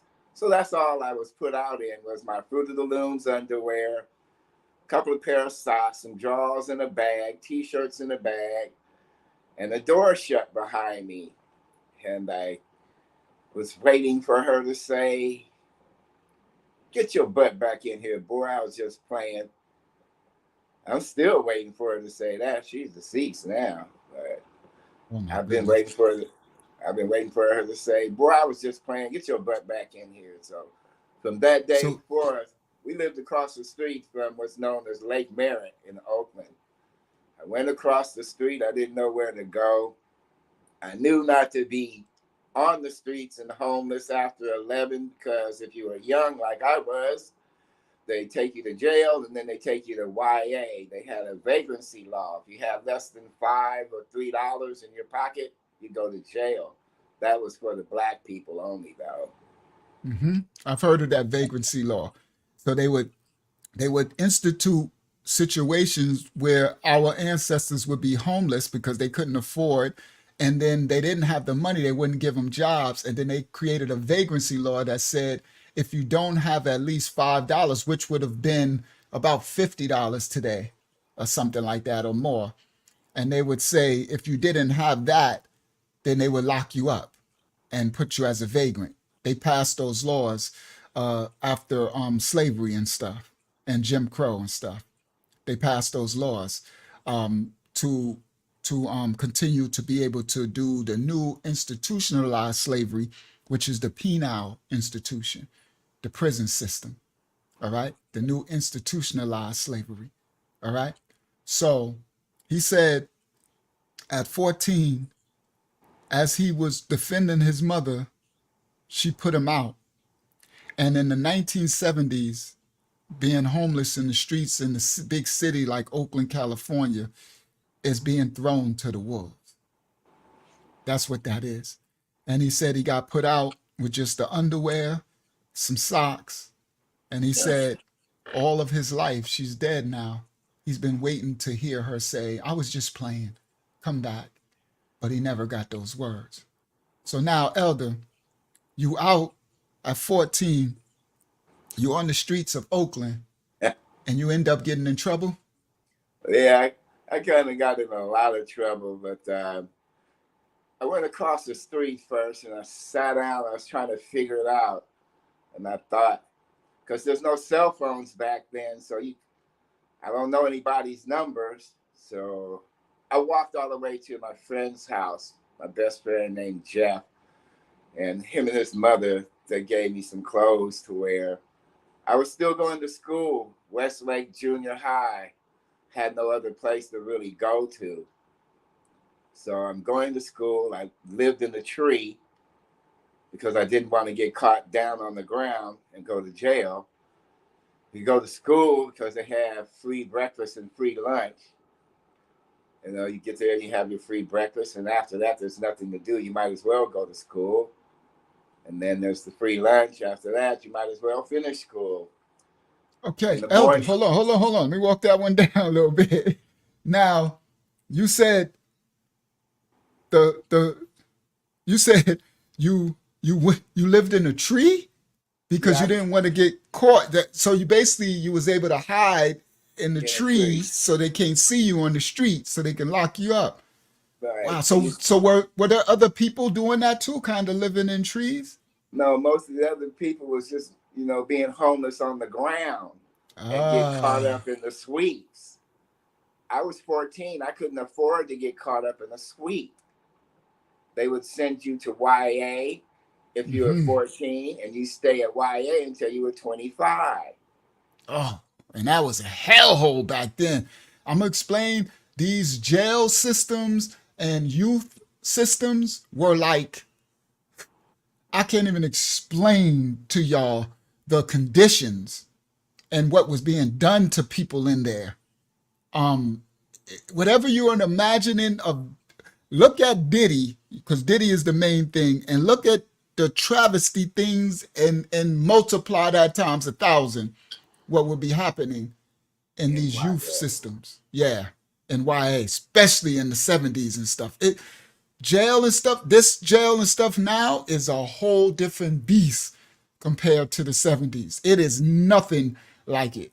I heard the stories. We'll go there because your Todd's about to go there. So anyway, so you slept in a tree and you said you was like, I might as well go to school because that's where the food was. They had feeding programs. And that was instituted by who, Taj? That was instituted by the Black Panthers, in which a part of one of my older, well, he's my cousin, but we were raised as brothers. One of my brothers was in. Okay.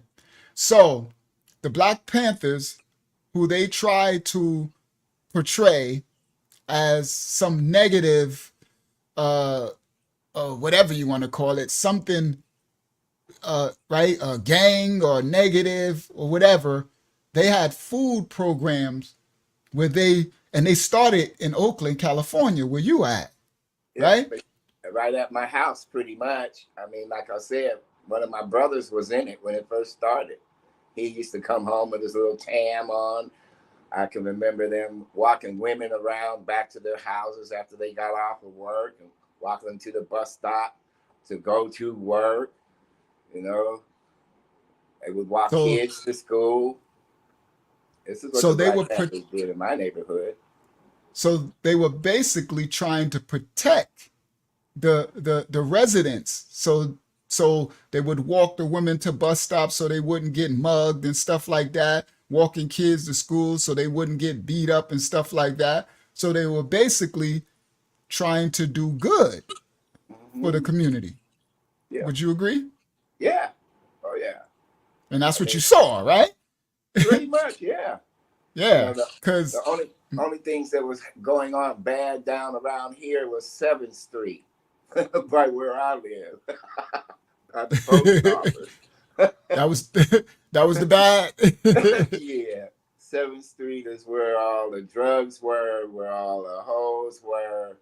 Ike was down here at one time or another. Fred Ward ran all of this. That's where the movie The Mac came from, Fred Ward. Oh, I heard of Fred Ward from the movie The Mac, Goldie and them. Yeah. The Mac. That was down here. Because those are real pimps and stuff. Yeah. Yeah. Yeah, because there was a lot of pimps in Oakland. That's why Too Short was like a pimp rapper. When Too Short came out, that's why I like Short Dog. Short Dog was like, he thought he was a pimp with his rap. He used to rap. Short Dog used to tickle me. So a lot of, Fillmore Slim and them, all the pimp stuff came from Oakland and stuff. Yeah. I remember that. We ain't promoting that, but this is just the history of what our ancestors and stuff went through. Go ahead. All right. So go ahead if you want to say something. No, go ahead. You go. All right. So the food program, as you were homeless now and you lived in a tree to hide from the police and the authorities, then you decided I might as well go to school because I can get my lunch and my breakfast and lunch, right? And this was present, share screen. I did pull it in. Bang. Hold on, I can't do that yet. Exit, go here. I gotta share it first. History, share, bang. It was instituted by these brothers. Yep. Copyright disclaimers. We don't own the rights to the video. These young brothers, just so y'all know, the 18, 17, 19, 20. One of the most well-known civil rights organizations of the late 1960s was the Black Panther Party. Who started the Black Panther Party? What did the group advocate? African Americans were living in urban ghettos with high unemployment rates and substandard housing. Many also believed that they were treated unfairly and in some cases even brutalized by police. You see how he said believed? The funny part, he said, yo, Taj, he said many believe, and then you show pictures of them screaming while they running from the police. Right. They was brutalized. Go ahead, King. They was And Cali was the brutalized. worst place. I thought New York had it bad. We did, but they was on some next level stuff what they was doing to y'all in Cali. But And it's they so funny that he said many believed that they were being brutalized by the cops and then show an image of this. well, their belief is true. You can't, that's like that conspiracy theory stuff. I'm like, you can't make this stuff up. Okay? All right. So I'm going to show a little. Unfairly, and in some cases even brutalized by police forces which did not represent them. For example, Oakland, California had 661 police officers, yet only 16 of those were African American. Huey P. Newton and Bobby Seale had been involved in many different civil rights organizations in their young All lives. right. So I just wanted to bring out a little of the Black Panthers, and they fought to try to help our ancestors. And they created food programs where they get WIC program from now. They had free lunch programs in schools. As he said, they put speed bumps in neighborhoods, traffic lights from kids getting ran over by cars, right? I was a recipient of the free lunch in school, which I didn't know that it was the Panthers till I got older. But I looked forward to those free lunches, and then the lunches at the parks that they would give out with the little juices and oh my goodness. Gosh, that was heaven on earth, right? Yeah.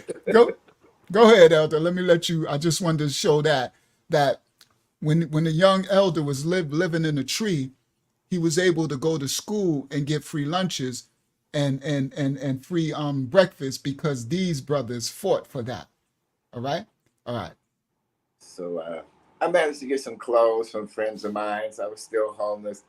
But popping out the tree, I always used to see Papa San. He was an old Asian guy, and he was teaching Tai Chi every morning because I'd pop out the tree hecka early, still with nothing to do until school opened. So I started working Tai Chi with this guy all the time until it was time to go to school, and I'd go to school. And Tai Chi is one of the martial arts. Yes, sir. So Papa San was taught Tai Chi, and you would see him, and you ain't had nothing to do until school starts. So you start training when he started training you. Early morning, every morning. Okay. So eventually, that man, he was kind of nice to me because he asked me after a couple of months of seeing me pop out the tree. He said, "Where you live at, boy?" I said, "You see me get out this tree every damn morning. I live in the tree." He said, Pardon his language. Go ahead. he said, "You don't live in the tree no more, boy." He said, "Meet me back at the park when you get out of school." I got out of school. I met him back at the park, and he took me home with him for a year, him and his son. And this is an Asian man. Yeah, they lived in San Francisco. Yes, it was an Asian man. Mm-hmm. All I knew about, I'm saying all I knew that about for is Papa San. Papa San. I'm saying that for people that they paint this narrative that we are this way and we are all against one another. All right. So this Asian man took him in and he let you live for a year in San Francisco with him. Yep, Shout out to Victorious Ron in the building. As long as I went to school and was getting decent grades, which I did. He had a son named Kim.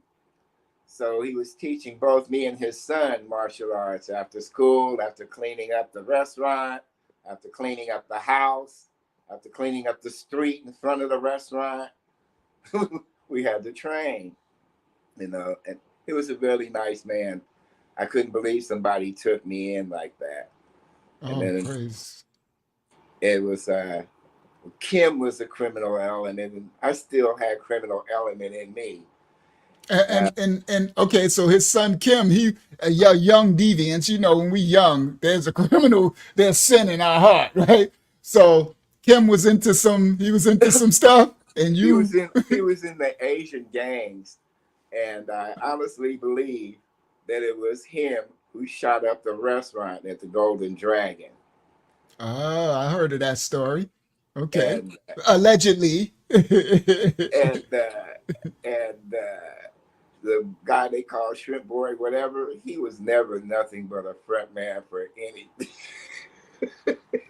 Todd's telling us some old firsthand stuff now. These- he All was right. just like he was just like the I'm the picture boy. You just see me. That's all. He never had no nothing, but All yeah, right. So Papa San, shout out to Papa San for that, for taking you in. So now you're getting into, like, into your 15-year-old, and yes. you're doing stuff. So what happened? What led to your first incarceration? Well, that didn't happen yet until I was 17. I didn't even get incarcerated for the first things that I was doing. So Okay. after leaving Papasan, I had got a girlfriend and she was 28 years old. Now I'm still going to Westlake Junior High. I haven't graduated junior high yet. So you're probably like 15, 16, Yeah, about 15 years and old. she 28. She was 28. She had two sons. Both of them were twins, so I ain't gonna call her name out. I, Good I, job. I'll just call her Shay Shay. So, she was selling powdered coke, but older bros was trying to bum rush her and take her over and take over her house and everything. So your girlfriend that was 28 with the two kids, she was selling powder cocaine. Right. Okay. And so the neighbor, the older dudes in the hood was trying to take over her business, trying to, Right. And trying to okay, take over her. okay. So when And she you was told young. me, yeah, Uh-huh. when she told me this, I told her, well, I could take care of that for you, and I did. When I came in, I came in with pistols up. Hmm. So when everybody came over trying to take something, they met me in a pistol. It's Okay. time to So go. you strapped up and you protected the home front, basically. Okay. We're Yeah. not glorifying this, we're just telling a testament to his life story. All right. So All you right. all right, and you got you a pistol and you held it down. So when they came over to try to rob her or something, they ran into young teenage Taj. young So they run into a crazy boy like me and leave it alone. So then uh, we started rethinking this coke game because the powder was okay. We were selling hundreds and fifties, but it wasn't really making nothing. She said we could do a lot better if we did freebase. Click. Okay, I got you. I had a person at the hospital who was selling me bottles of ether, like about this big, for about $300. So I buy the bottle of ether from the dude at the hospital, bring it home, and start cooking up some freebase cocaine. That was All right, now unlike. I gotta pause you because now we're Go getting ahead. there. All right. Now what he just mentioned was the beginning of crack. There was no such thing as crack cocaine. This is the beginning. And I knew that the base started in California. I knew that part. Now, Sister Roberta, yeah, I didn't know when I was little in the food programs. I didn't realize that all them with the leather jackets and the afros was Black Panthers till I got older. I'm like, so in the community centers, I benefited from it too. So now, what he's pointing out now, guys, is we're going to the begin. Before crack existed, it was called freebase.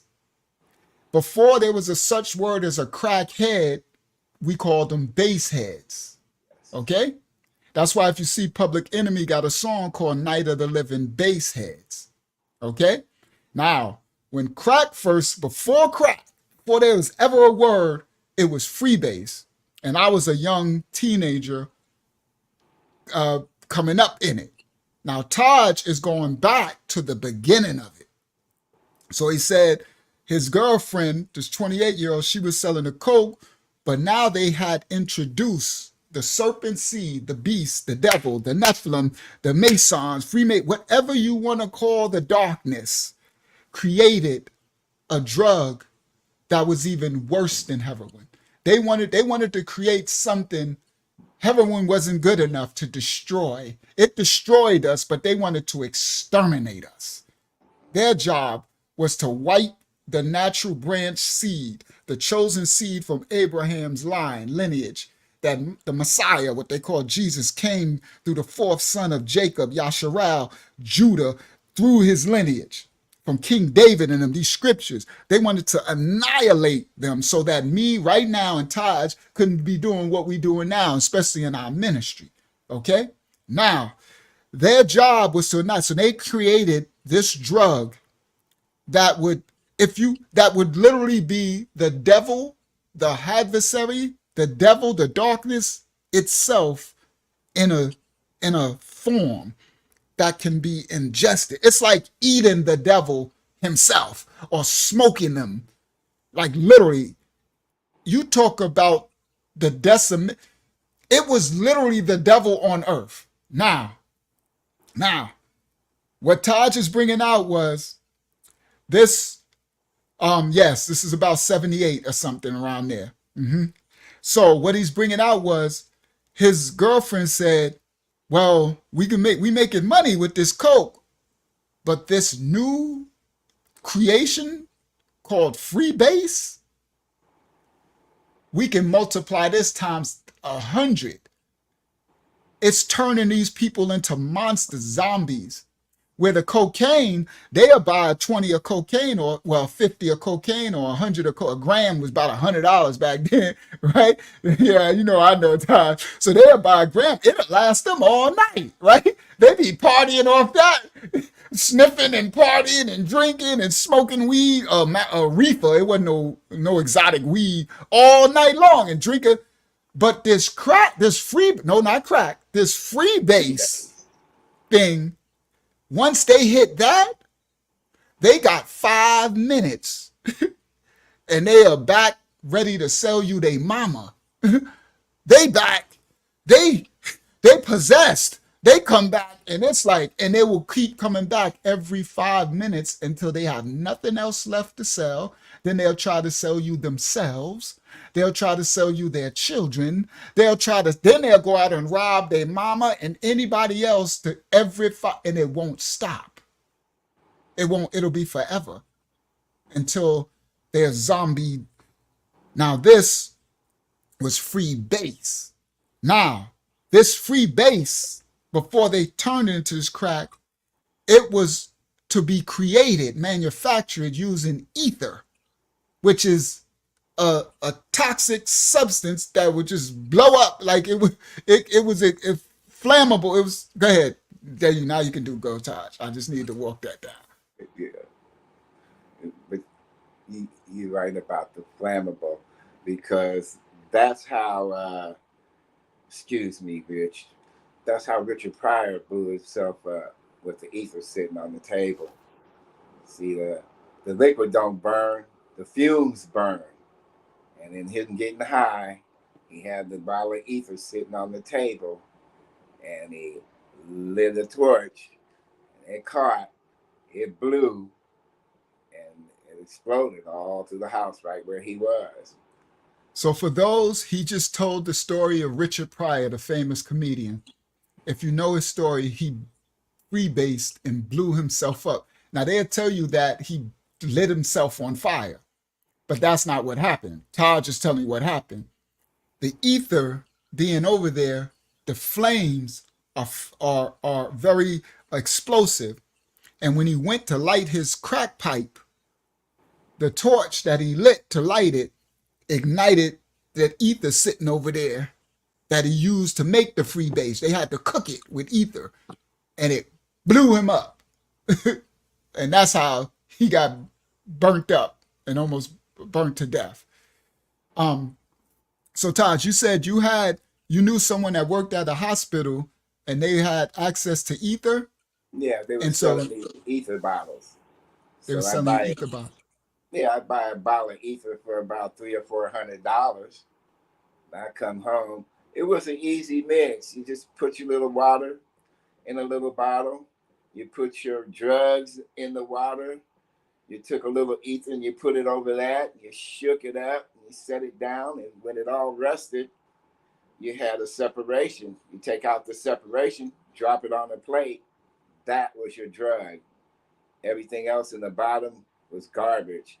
and it come back about 99.8% straight crystals all across.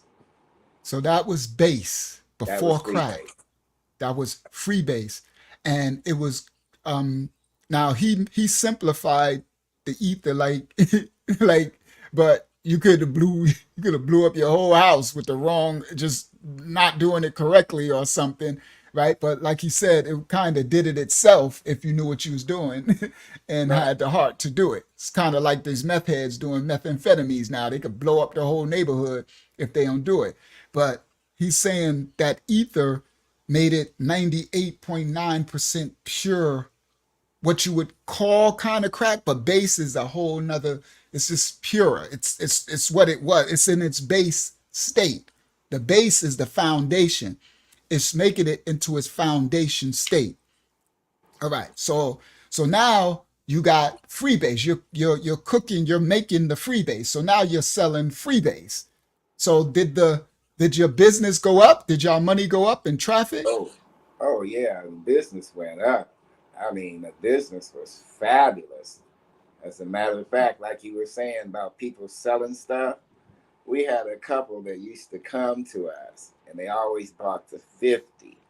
So this particular time, the guy came and he bought his little 50, and he took off with his little wife. It was him and his little wife. And he came back the next time and bought another 50 and took off. Third time he came back, he turned in their wedding rings, his and hers, and they took off with that 50.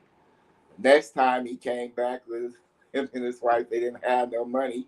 He left his wife behind as collateral. Mm-hmm. Now, again, we're not promoting it.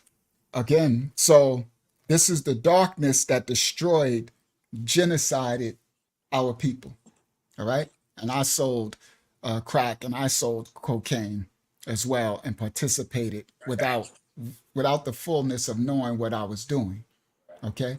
So I'm gonna make sure I keep this grounded to let everyone know that this is not something that we're promoting as positive. This ain't good, because this is going to lead him into a life of darkness.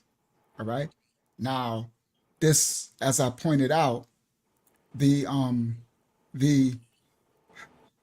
life could have had a different trajectory if that other man on the screen would have been allowed to raise him, the good man, and could have possibly helped him from being this teenager now cooking up this freebase and selling it to the people in the community who he said they came back with $50 a couple of times. Then they came back and sold their wedding rings. Then he came back with his wife and tried to sell his wife. That's what I was talking about. This is still the free base era. Now, later, this is what they did. The powers that be, the serpent seed. Later, in my generation, in the 80s, they figured, okay, we need to make this free base drug, which started in California and is now starting to spread because we had base heads in New York. It started off as base. And I remember I didn't want to get into it. I was selling cocaine back then. I was a young teenager. And it was like this base, the way that these base heads was like zombies and stuff. And then it was like you had to have ether. And I'm like, I'm not messing around. It was too messy. So the system, the powers that be, figured out we need to make this even more accessible. We need to take this creation of this devil that we put in this drug and make it where they can create it more easy than having to buy $300 bottles of ether. And they came, I don't know, they probably did it in some lab in Fort Detrick, in Maryland or Virginia or something. They probably did it in one of these government labs, because this way they created all this stuff. Like they created AIDS and all that type of stuff. I ain't saying no allegedly either. I'm just saying it's a conspiracy. It was a conspiracy. Ain't no conspiracy no more. So they came, I got you, Taz. They took the free base And they went in the lab and figured out that we can create the product, but we can make it easier to create, and we can use the cheapest household agent, which was baking soda, sodium bicarbonate. And they said they figured out, they did this. We didn't figure this out. They figured out if we take the cocaine and we mix it with the baking soda, and then we take the water and we heat it, and then we take a cooling compound, another agent, and switch it, we can change its molecular structure, and we can make the base, right? It won't be as pure. It won't be 98.9. It'll probably be 98.0. See? But it'll still destroy this nation of people, but everybody will be able to make it. And you could get the baking soda. Back then, in the 80s, the whole box was like 25 cents, 10 cents for a big box of baking soda versus $300 for the ether. You see? This ain't no conspiracy. This ain't no allegedly. This is what happened. And I was a product of it. I was there too. And so once they did this concoction, this is how crack was invented. So most people don't know what we doing right now. They weren't there, Taj. You got all these culture vultures making all these videos using artificial intelligence trying to tell our stories. You weren't there. You don't know how crack was invented. You don't even know where the name crack came from. Because once they did that and they did it into the jar, it made a crinkling sound. Once the ice and stuff, the cold water hit it, it crinkled up and said, clink, clink, clink, clink, clink, clink. When you did it, and I cooked it like Taj did his ether. I ain't promoting it, but I was Chef Boyardee. You heard? I cook a whole kilo in the doggone, and chef that thing up. I whip that pot in a minute. I'm not promoting it, just what it was. I did my time for all the crimes committed. I was a teenager. I did it back then. Now, once the crinkling sound, it did a little crackle, but then once they put it in the pipe and they smoked it, it crackled. It made a crackling sound. Crackled. And they said, and this what they said, I want that crackling stuff. I remember in New York, the first time they would come, they're like, you got that crackling stuff, the crackling stuff. And like, what crackling? No, the crack, it crackled, it cracked, the thing. And that's how crack came out.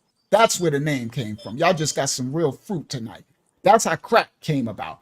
It was freebase in California when it first came. And then when it came to New York, it was freebase. But then once the system created this, from going it from taking it from the ether to the baking soda, and we started doing the crackheads, they weren't crack, they were base heads. Let me explain before them. They were base heads. Once they started with we made it now with the baking soda, and they started smoking that pipe, that crackling sound. They like that crackling stuff, the stuff that crackle. I want that crack. You got that crackle? That's what it was called at first. They would come on the block. They was looking crazy too. Like it was monsters, bro. They would come on the block. You got that crackle? I'm like, crackle? No, get away from me. For real, Todd. They look like monsters. They start getting sores all on their face, skinny, and they scratching. You got the crackle, the crackle. Anybody got no crackle? Get away from me. And then they used to call it snap, crackle, and pop too. So it's another thing with the cereal. I'm giving y'all fruit that people don't know. So another thing, they would say, you got that snap, crackle, and pop, right? So, they're like, yo, I need that snap, crackle, and pop. Yo, you got that snap, crackle, and pop. Like, now you got no snap, crackle, and pop. Get your crackle and pop out of here. And then it got shortened down to crack. You got that crack. Introducing crack from the base, the free base. Now, let me go back. Yeah, base. How low can you go? All right. Now, go ahead, Taj. So you started cooking the free base in the and with the ether, and so go ahead. It started to make you money, and go ahead. We're making money. It's going nicely. Like I said, there's a guy. He came back with his wife this last time and left his wife as collateral. I'm like, wow, okay. We put her in the room and rented her out. He came back the next day to get his wife. And when she seen it, she said, yeah, this is over. We're divorced. I quit you, bro. I'm not meaning to laugh I at know. I'm about to tell you, stop laughing, Tosh. Because I know I'm gonna have to grind. I'm gonna have to wheel you back in. you. Because it is not okay. So Yo, the man, his wife, now they crackheads, and she divorced him, and all of it. All right. So I'm gonna keep reeling Taj back in. All right. So now the freebase is doing this thing. It's so when did you first get arrested? When how let's start the process of so your I was 17. I had a girlfriend at the school too who was about my age. So when I was 17, I was out at the lake with her at Lake Merritt. It's about the 4th of July, 1979. Yeah, I think it was right there. And we laid the blanket out, had a backgammon game, and a bottle of wine, Matisse wine. I wore glasses all my life, pretty much. I had some Peabody and Sherman glasses on that day. I went to the bathroom. I came back out, and she was surrounded by about 10 dudes while she was laying on the blanket. And the dude in the center had his thing out, trying to get her to put it in her mouth. I came through the crowd of him and his friends, see what's going on my blanket. I looked down and she's down there crying. And dude told me when he was finished with her that he would F me too. It's okay, bro. Just get off my blanket. I tried to push him off my blanket and he spit in my face. And before I could move, I was in shock before the spit in my face and he had slapped me. That caused you to die that day.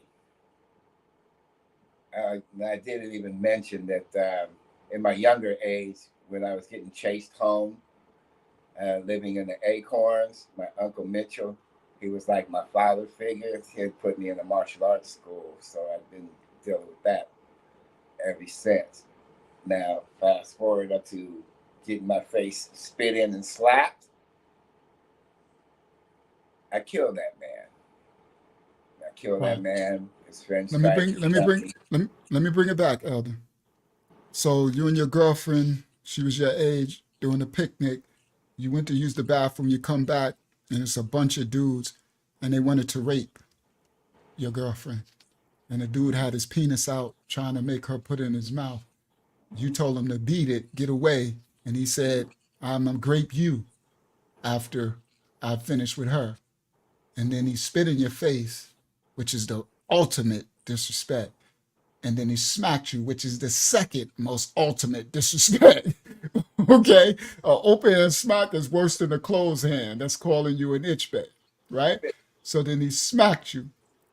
And now, before, let me clear this up because I don't want you to say something on here because there's no statute of limitations for stuff. So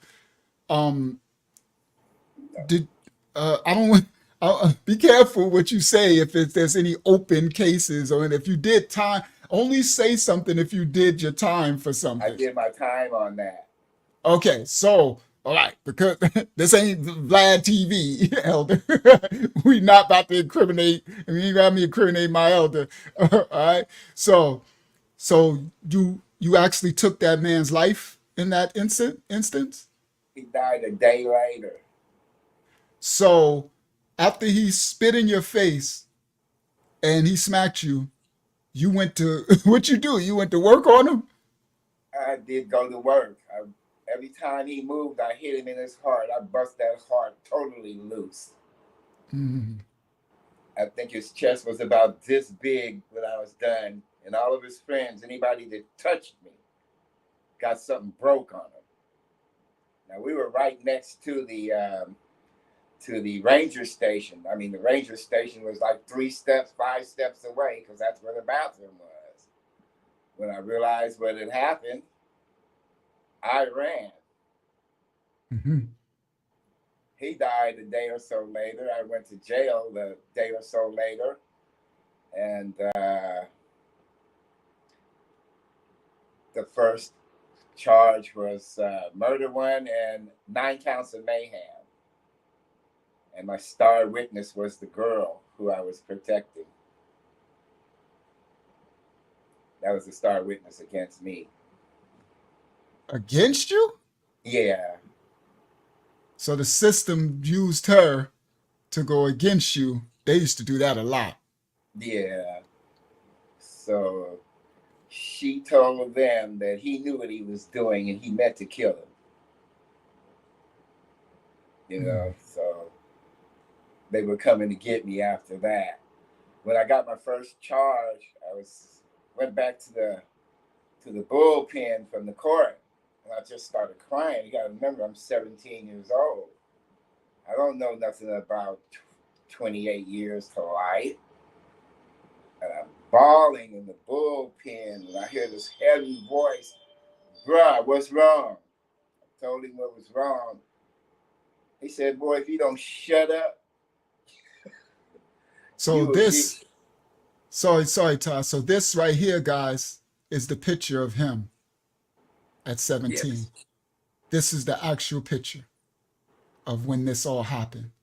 Yes. And so now you was in the bullpen, and because you're 17, and now you face, and the system used to do that. They probably threatened that woman and all that to go against him. That's what they used to do.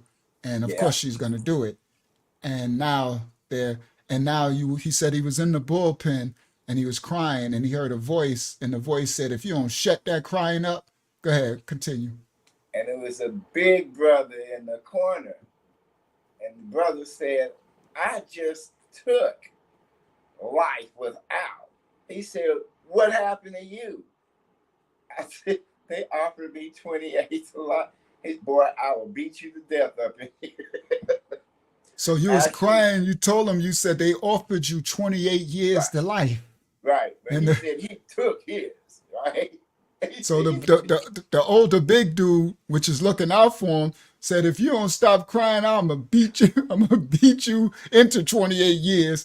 And they offered him something like that, and he took his time. That's what you said?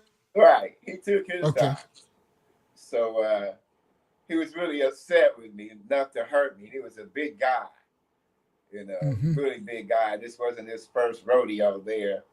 He told me he'll talk to me when we get back to Santa Rita, and he told me what to do. He said, "You need to fight." He said, "You got a lawyer or a public pretender." We call them public pretender. I said, "I got a public pretender." Pretender. He said, Pretending to be "Fire a your lawyer public for you. pretender." He Okay. said, "When they give you another one, fire him." He said, "On the third time, they'll give you a court-appointed attorney." He said, 18B. We call it an 18B in New York. Go ahead. He said, "Now that's going to change your case." And everything that he said did happen. They did. They gave me a court-appointed attorney. The court-appointed attorney found it that me fighting against 10 people, I shouldn't have been charged with no murder and 9 counts of mayhem. So they dropped it all the way down to involuntary manslaughter. Okay.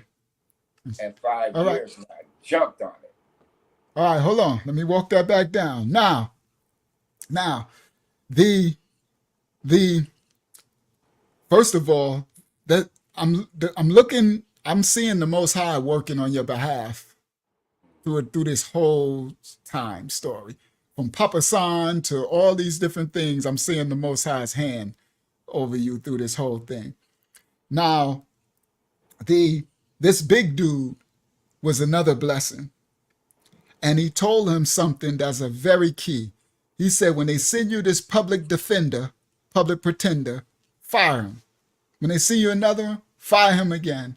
And then they're going to send you in New York what we would call an 18B, which is an actual lawyer who's going to take your case, which could give you a chance to actually do something for you, because the public pretenders actually work for the prosecution.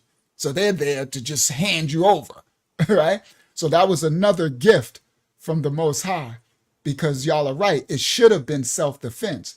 But let me explain something, Wyatt. With the natural branch, the people of the book, there was no such thing as self-defense back. Only if you had a lawyer who would fight for it.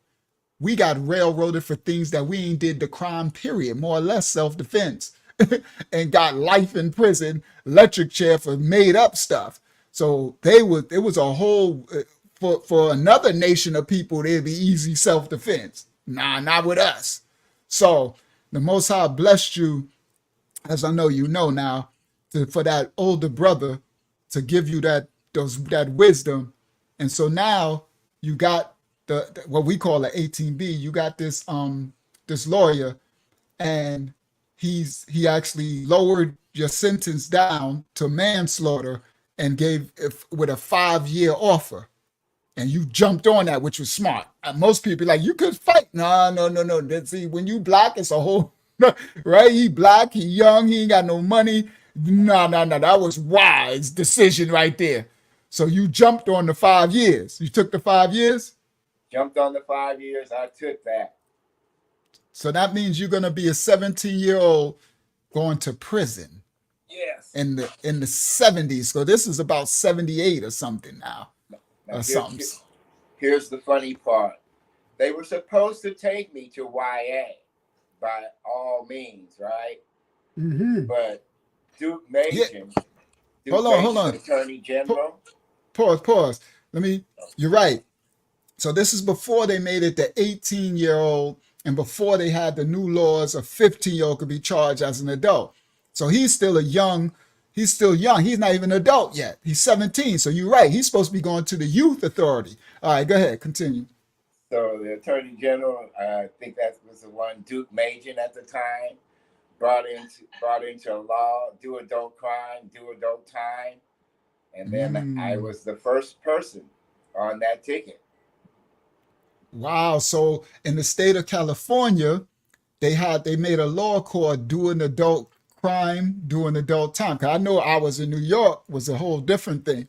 So, and different people. So in the state of California, they did a law called do adult crime, do adult time. And you was the first young adult to get charged with that new law. Yeah. Okay.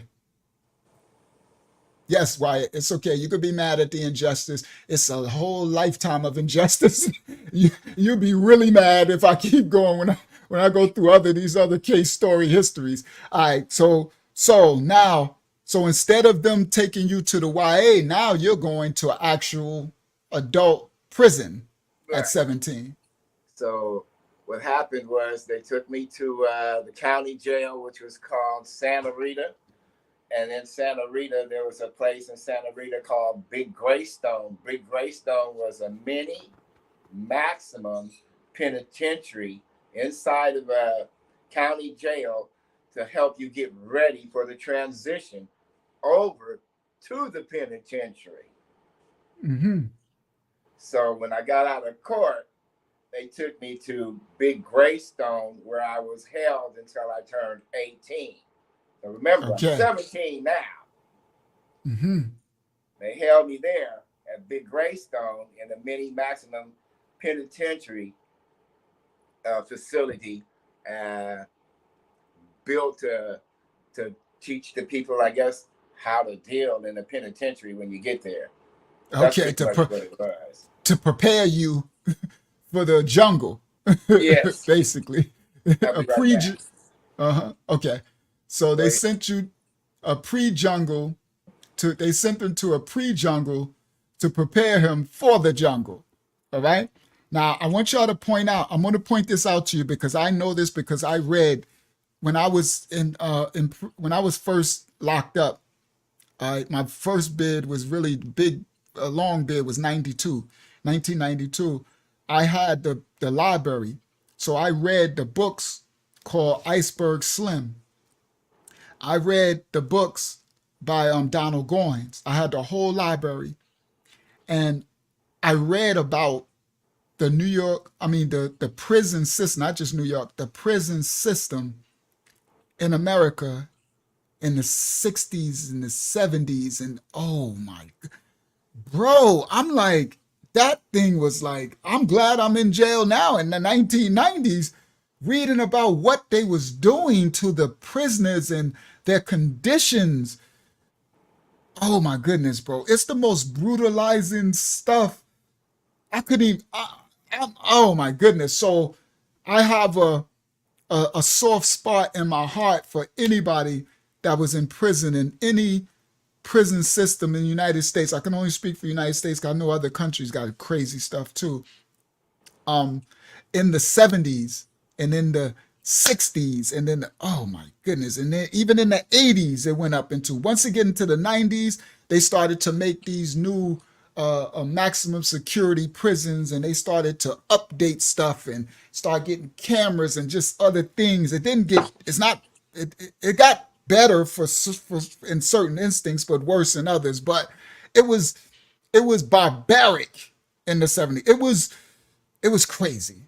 So Sister Roberta said, you're going to stay mad because we got 400 years of injustice for you. Exactly. That's what I was talking about, brother. I'm like, you will fill your upset injustice cup up if it gets worse. All right. So now, Elder, so at 18, they sent you from that, I forgot what you called it, the name of that one you called it. So at 18, at 18, I'm sitting inside. I'm waiting until I turn 18 in Big Greystone, the maximum penitentiary that they built. It's inside of the county jail place. So this place was used as a army barracks at first. So it was really huge. It was an army barracks at first out there. And the army barracks left it and then started using it as a county jail. They built a place called Big Greystone. I stayed there until I turned 18. When I turned 18, that's when the fun began. He don't mean fun. He mean that's when the horror began. Go ahead. So I think 3 weeks after I turned 18, I heard my county number. AMW 460, bag and baggage, roll them up. You're going home. So I went and got my little bag and baggage, rolled my little junk up, got on the Grey Goose, and the first stop was Vacaville. The Grey Goose is the bus. He got on the prison bus. And the first stop was a prison called Vacaville? Vacaville State Penitentiary. Yes, sir. Let's go. Vacaville was kind of really weird because it's also a medical state facility where they do experiments. Yes.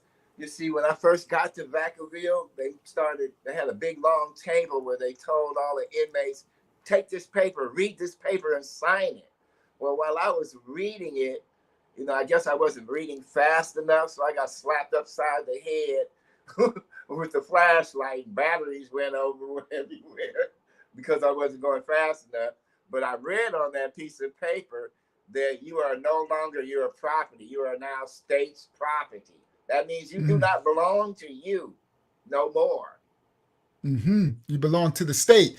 Now, the worst thing in the world in America in the 1970s is a state prison hospital.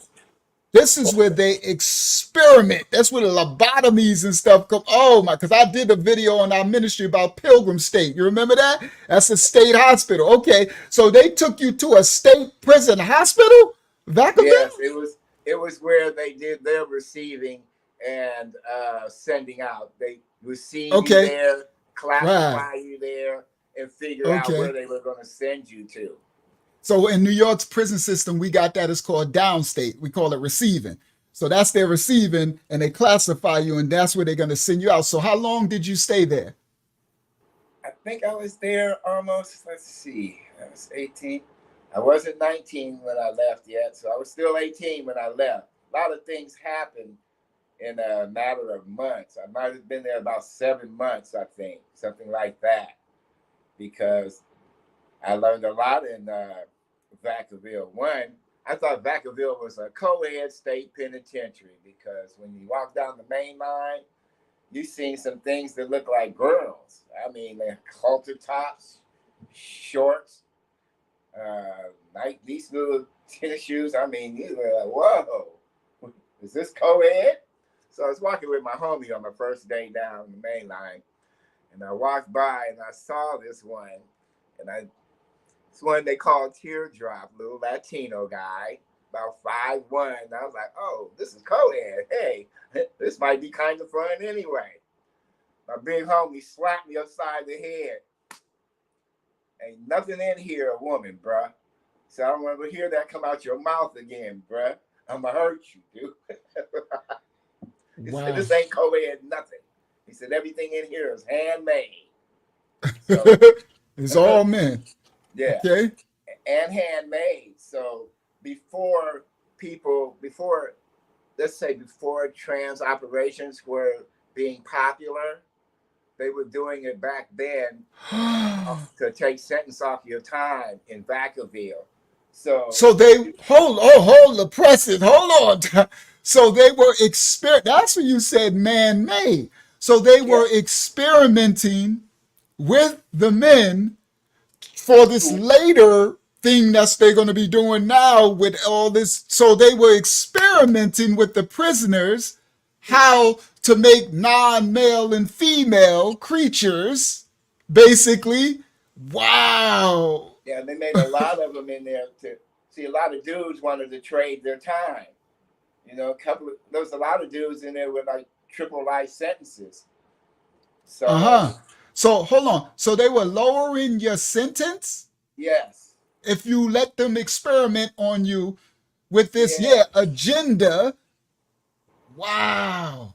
Yeah, so you had to have more than a life sentence to do that with them, but a lot of guys in there that was feeling like that got their operation done on the state county. Wow. So go ahead. Went in a dude and came out a dudette. That's what you said, man-made. And so they was doing those experiments. They was probably doing other, Zion, I turned my mic down. Is it better? They was probably doing other experiments too on people, right? Lobotomies and stuff. One of the other experiments that I know of for sure was pretty much all of the say mental health meds that you pretty much know of now started there at Vacaville with the Junior Frankensteins. Oh, and the doctors that worked at Vacaville now work at the hospitals like Highland, Kaiser, Sutter. Wow. So these satanic doctors, you said they was making Frankenstein. They was creating these Frankenstein doctors, right? Good word for them. You said a lot of the drugs now that they pump into people, they put it together there. They experimented with it there. Drugs like you told me already, Thorazine, right? Yeah. Go ahead. So I had an instance in Vacaville once where I listened to a jailhouse lawyer. Never do that. Anyway, dude told me if you take off on a guard, the most they'll do is just beat you down a little bit and they'll keep you here in Vacaville. You won't have to get shipped to another pen because my ticket was to go to San Quentin. That was the next spot on my trip ticket. Okay, so on his card, he was going to leave Vacaville. He was headed to San Quentin State Prison. Horror show. So an inmate told you that if you beat up a guard, then they won't ship you there. You get to stay in Vacaville. Right. Okay. So I tried that. Don't try that. He said, do not do that. Don't listen to these prison lawyers, these prison. And I went off on the guard. Not only did I get my butt whooped, but at 12 o'clock midnight, 12 guys and huge guys in black suits and helmets with automatic billy clubs rushed in the cell, beat me some more all up under the bed, dragged me out from up under the bed, took me down to the medical room and shot me in the neck with something they call polixamine. Mm-hmm. Now that one shot, I'm kidding you not. I was on slowdown for at least 28 days. It took me almost 5 minutes to turn around if you called my name.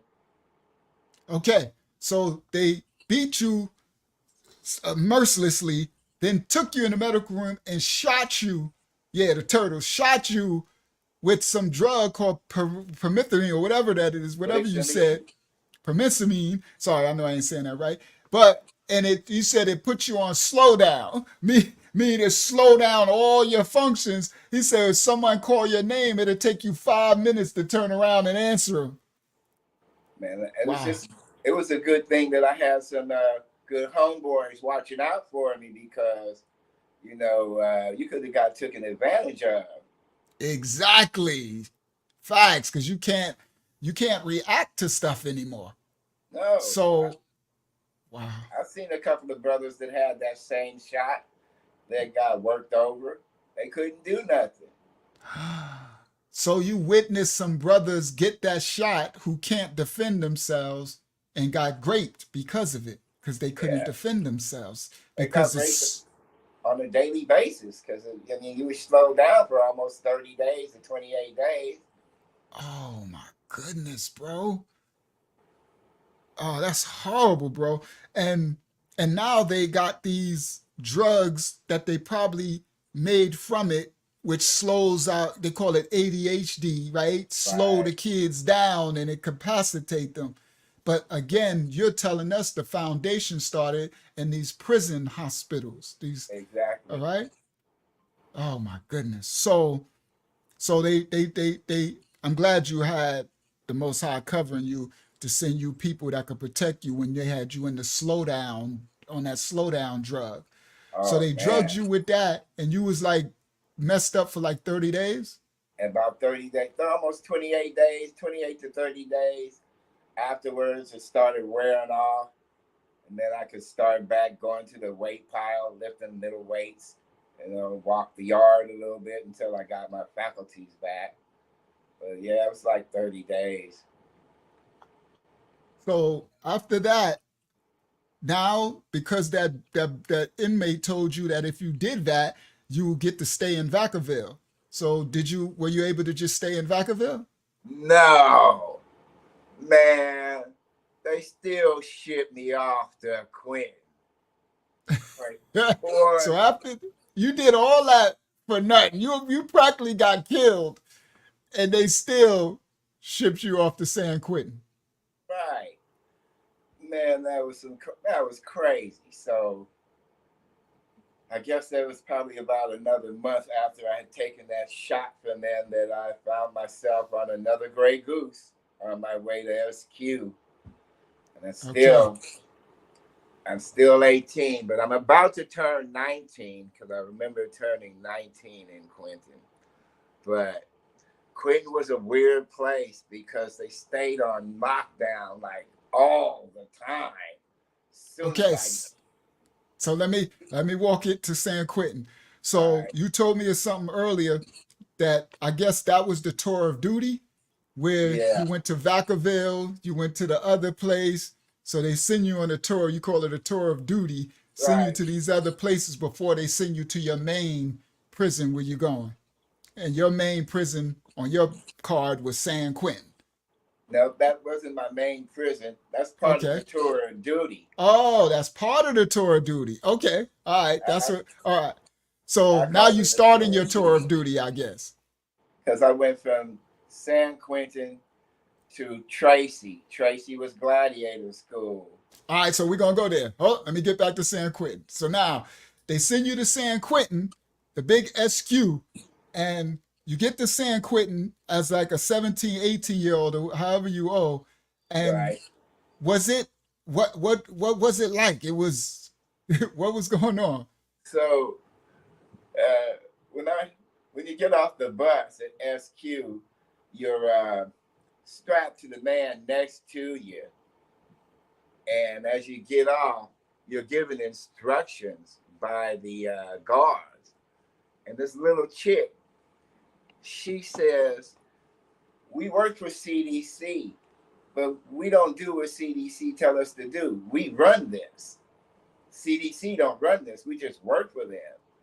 And she's giving us the rules. No cat calls, no running on the yard unless you got permission. Keep your hands down to your side at all times. And when you're getting ready to walk down to your holding places, you need to stay on the little yellow line. The dude I was chained with blew a kiss at this chick. Oh. Uh-oh. And see, when he gets whooped, I gotta get whooped too. Oh, because you was chained to him. I'm chained to this fool, man. Oh my goodness, bro. Oh man. They beat this dude in submission, and I'm getting the other half of it, right? And guess who was my cellie? Who? That dude. So that same dude end up being your cellmate? Oh. Wound up being my cellie. I was like, oh my God. So, got to give him the rules. The rules are we go to chow together. We go to shower together. We watch one another's backs, right? When you leave your cell, you strap up with your magazines. You get your little shank on. You walk out with that. You and your Hold on. So let's. You said you strap up with your magazines, meaning you put magazine papers around your body. Yeah, the whole magazine. You wrap yourself up with the magazine. And your And belt real tight. It's like, and that's to protect you if they try to stab you with something. Right. So you got your magazines on. That's like a bulletproof to us, knife proof. It'll skip right off you. So you got your shanks. So that means y'all made you some shanks, which is gel knives out of whatever. So you got your shanks, you got your bulletproof magazine vest on. You're gonna find this really funny. You know the movie John Wick? Okay. We was using a number 2 pencil and our toothbrush for a shank 1,000 years before John Wick made a movie.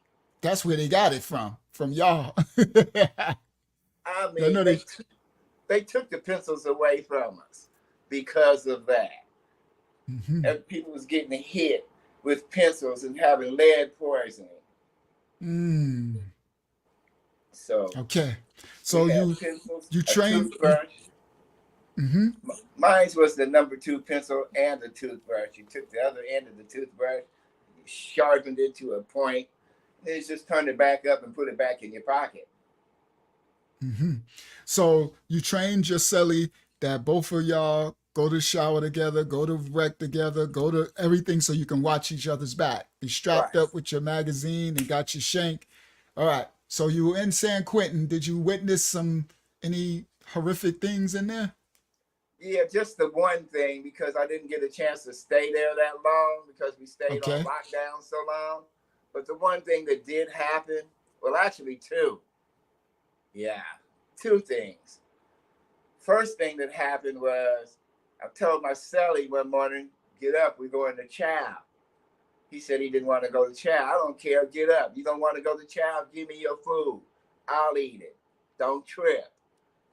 I don't want to go to chow. You don't get caught up in these cells left alone. Things can happen. I go to chow. I come back. This man is bent over the bed, pants down, bleeding, crying, talking about, they got me, doc. They got me. Oh, whoa, bro. Oh, my goodness, bro. Yeah, this the same dude that did the cat calls, remember? Yeah. Okay. So I tell dude, get up, get strapped. We're going to go handle this right now. This fool tell me it's over with. They got what they wanted.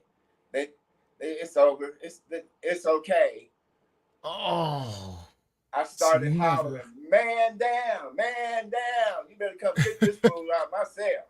I know that's right. Because that's smart, Elder. That's smart. Because it's never over. And if you allow that to stay in there, they come in and now you in there. So you know what I mean? Oh my goodness, good call. So I told him, I said, you can either go out walking or you can go out leaking. I don't care how you go out, but you getting up out of here. Facts. You know, Good call. I told you, I really risked my life to go get your manhood back, fool. And you said, And you don't want to no, do nothing? no. They got what they wanted. Get up out of here. Man down. Man down. Get him out. Get him out. Good call, Yeah. Elder. They pulled old homeboy out. And I had the cell to myself for the longest time. And there was this one other incident. I don't know if anybody remembers any of these old things, but there was a Latino murderer, him and his brother, Juan Corona, and I forget his brother's name, but they used to hire the migrants or something like that to come and pick the fields, tomatoes, potatoes, and Oranges and stuff. yeah, so they come and pick all the harvest, and then they would pay them and let them go back to Mexico, wherever they were from, right? Mm-hmm. So this one year, Juan and his brother hired all of the people to come and pick for the harvest, and they came, they picked for the harvest. Must have been well over 30, 40 people. They killed them all and buried them in the fields and kept the money. So the Juan person and his crew that would hire all of these, and his brother, him and his brother that would hire all of these migrants to pick the Mexicans, the poor, to pick all this stuff. They killed them all? Killed them all and buried them there in the field. Whoa. So they didn't have to pay him? Right. And got caught. Oh, what happened? They got caught. So both of the brothers are in San Quentin. But by the time I get there, they're kind of really old, right? I remember the story playing out when I was young. So when I get there, they're kind of really old. Now, the brother of Juan died. And before he died, he tried to free his brother Juan by saying he did all the murderers and not Juan. Right? So they took Juan to court one day. And they tried to get him off, but it didn't work. But here's the thing. So you got guards bringing Juan back down the main aisle. You got people passing through like me and my other homeboy. We're strapped with our magazines and our little, shanks, toothpaste, toothbrush, or the pencil. And the essays came out of nowhere. And they hit all the guards and Juan. We thought they were coming for us, actually. We thought it was getting ready to be all out war on us. It was like two brothers, and we seen 40, maybe 50 essays just coming out of nowhere. They just kept coming. The Hispanics, in the prison. Right. And they hit the guards, and they hit Juan. They stabbed Juan over 140 something times, and he still didn't die. Whoa! That So man's eyeball was way down here. hold on. So it was basically a riot, and the blacks thought the essays, the Hispanic gangs was coming at them, but they was going after Juan. They went after Juan. They hit Juan. And you said they stabbed him up so much his eyeball was hanging. What? The man's eyeball was hanging down to his stomach, man. What? I don't mean to laugh. I'm sorry, guys. We don't mean to laugh. But wow, Taj. Okay. That was the weirdest thing for me at San Quentin. And he was still alive though. He was still alive. Yeah, he was still alive. Barely. I don't know much Wow. what happened to him after that because we went on lockdown again. So San Quentin was mostly on lockdown. I heard you say that it stayed because they stayed killing people, right? Yes, People were staying being killed. yes. So so then you did your time. How long did you stay in San Quentin? I don't think I stayed there a whole year because from San Quentin, I was on my way to Tracy. Tracy is what we call Gladiator School. And Tracy is another penitentiary in California called Tracy State Pen, called a Hmm. Gladiator School because that it's every day. It's like being in the Gladiator School. They was Somebody was killing getting every day. every day. But the time that I was going, I got to Tracy. It had rained so bad that the pen flooded. Hmm. So you got guards on kayaks coming down and handing you bullpen lunches for breakfast, lunch, and dinner. On kayaks, like the way we've seen the Yeah, hurricane. yeah, like in the hurricane. Wow. In the They hand you, jail? yeah, That's they hand you bullpen. So a bullpen lunch or dinner consists of one sandwich, dry bread, a piece of meat and cheese in it, um, one boiled egg, one fruit juice, one milk, and one fruit. That that's was the your whole bull. thing. Yeah, That's the bullpen dinner. And it's that's served at probably like 5 p.m. or something. And that's for you all night to the next morning at 5 a.m. absolutely, Yeah, absolutely. Give you me one starve. second. I'll be right back. All right. So once he come back, I'm gonna have him tell his he's they take him to other he's doing this they call it he called it a tour of duty. So they took him to Vacaville. Now they took him to San Quentin. So when he comes back, he gonna tells us they took him to Tracy, where he said was Gladiator School, where it flooded and a bunch of killings and stuff, and in Tracy, and then now they're gonna take him to another prison. So when he comes back, he's gonna tell us about this other prison where they took him to. Yeah, that's where the Menendez brothers were. They were in San Quentin. I don't know if they still there now, but they definitely were there. So, and you got to remember, he was really young, as a young teenager, going through all these prisons in the 70s and into the 80s. So the the the moral I'm gonna do the moral when he until he comes back. The moral is we're not glorifying. He's telling a testament and of his travels, of his experiences going through these things that shaped him to be the man that he is today. So now you were in Tracy, and how long did you stay in Tracy, and then you left Tracy and went where? Okay, so I got one that's pretty important about Tracy. And Tracy, after the floods went down, we, like I said before, we had belts and all that kind of stuff.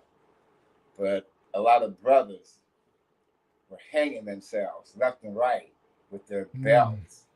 I mean, you could get a Dear George letter from your girl, and the next morning, dude, you hung yourself?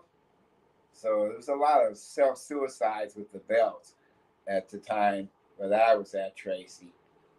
And they And the began and taking, the Dear George letter is a slang term from a letter her telling you she ain't she's breaking up with you, right?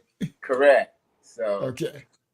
you get a Dear George, Dear John letter, you know, you thinking you happy, I'm you out of think you got a girl yeah. outside waiting on you, you open the letter up, and she's telling you that it's It's so goodbye. Da, da, da, da, da. I don't need to see you no more. You're in jail. Whoop, wop, wop.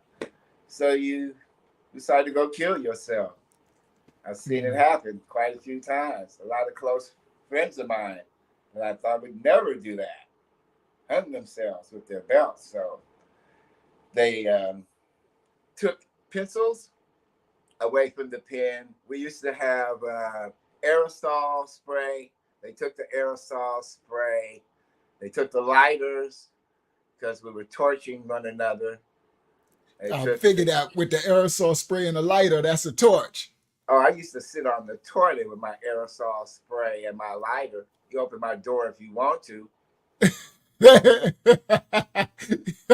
That's a human torch, right? You spray the spray and then do the lighter. It's a fire torch. Open my bathroom door if you want to. I'll set you on fire. So, wow. Yeah, they took all of that stuff away. So this is why brothers sag now. Now, when they took the belts away from the regular bros was finding anything to tie their pants up to keep it above the butt level. Mm-hmm. But the gay boys, you didn't want your pants hanging below your waistline. nothing below your butt crack, bruh. Mm-hmm. You know?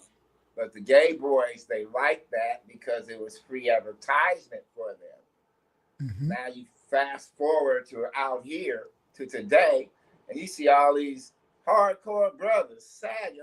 What are you doing? Because we said, and you're gonna have to excuse me on this because it's all I know. Sagging's fagging.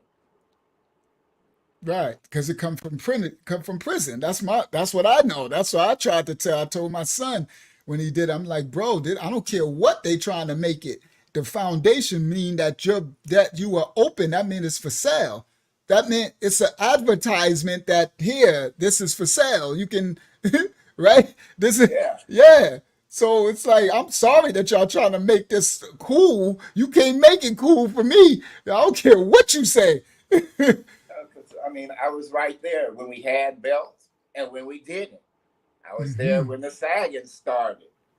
And they took the belts. Right. So they took the belts, sagging started. And you have to find something to tie your pants up with if you was a real man. Right. Shoestrings and all that. I used a sock and I tied the two front belt loops together. Mm-hmm.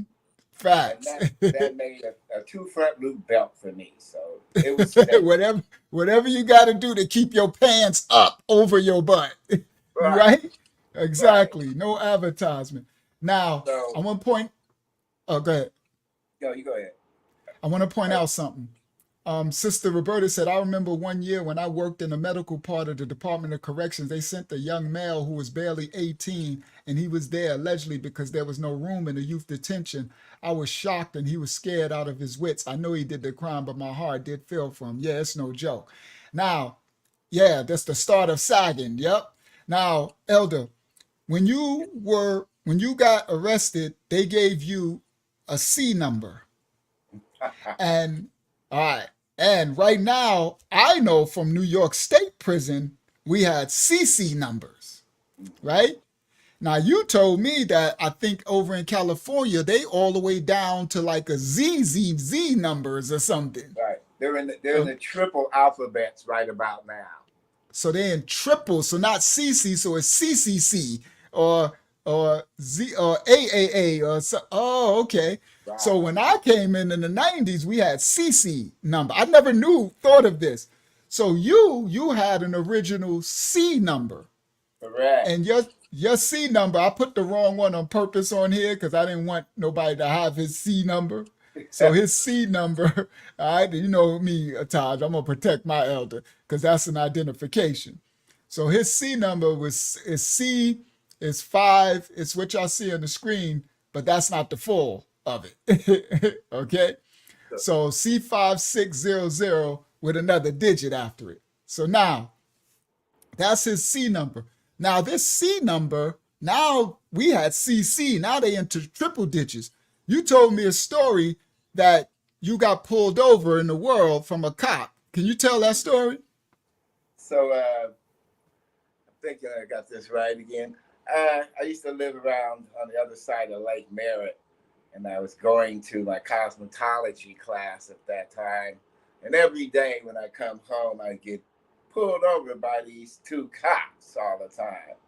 Let me see your ID. Let me see your ID. Let me see your ID. Okay, I'm gonna show you some ID. I showed him some ID.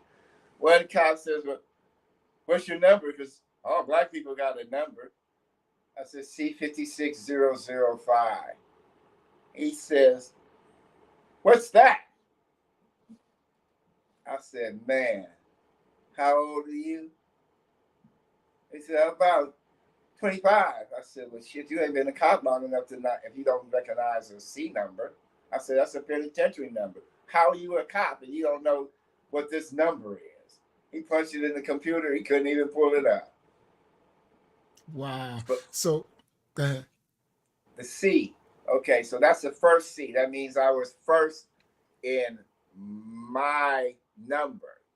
So you got A, B, C. I'm first in the C's, 56,000 and.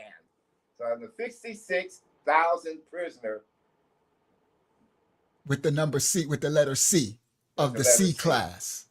Then, Wow. you know, the number would roll up. It'd be C5600 up one, C50 up 008, C56 all the way to 66, 76,000, 80 all the way all until it the way up. switches to D. So, And then you, so it get all to right, a million. no, CC. I think you Go get to ahead. a million and then you roll over again and then you go to CC and then you go to CC01, CC02, CC03. So that's where you taught me this. Now, I never knew. I knew the CC number. That's all we know in New York State Prison. What's your CC number?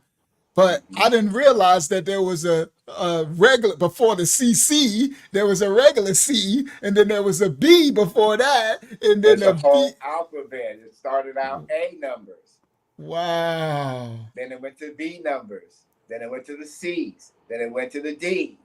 It went all the way to the Z's.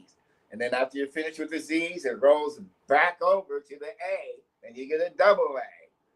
Oh, so it goes, that's crazy. So then it goes back. And so by the time my CC came about, it had already went to Z and came back and doubled back. So my generation was a CC. Oh, wow. And you became a C. We just got some, we ain't promoting, but we just got some prison history. That stuff, I never knew that.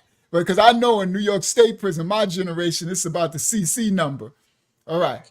So, all right. So now you left Tracy, right? Leaving Tracy takes you to Chino. This is still like on what I call a tour of duty. Chino. I heard of Chino, another famous California state prison that's like very, very popular for its violence and stuff too. So go ahead. Not a cool place, man. Every day it was a war, but it was mainly the Latinos getting down. It wasn't the brothers getting down like that. It was all Latinos. Essays against the Northerns. They was always in it. But when you had to eat in the chow hall at Chino, you ate like this. One hand ate, the other hand was squatting flies because the flies were really, really thick in there. And I mean really thick, like dead body thick. So when you was in the chow hall in Chino, you said you had to eat in one hand. It was flies everywhere. Yeah, so you're swatting flies with one hand like this, and you're trying to hurry up and eat with your fork like this. Yeah, so the flies don't. Oh my goodness! So Chino was nasty. Man, it was horrible, and the flies were everywhere. And they were doing a lot of, repositioning people in the pens because they didn't want, like for me, for instance, I was part of a group called the family, so they try to keep the family apart All right. as much as they can. Well, we going there now.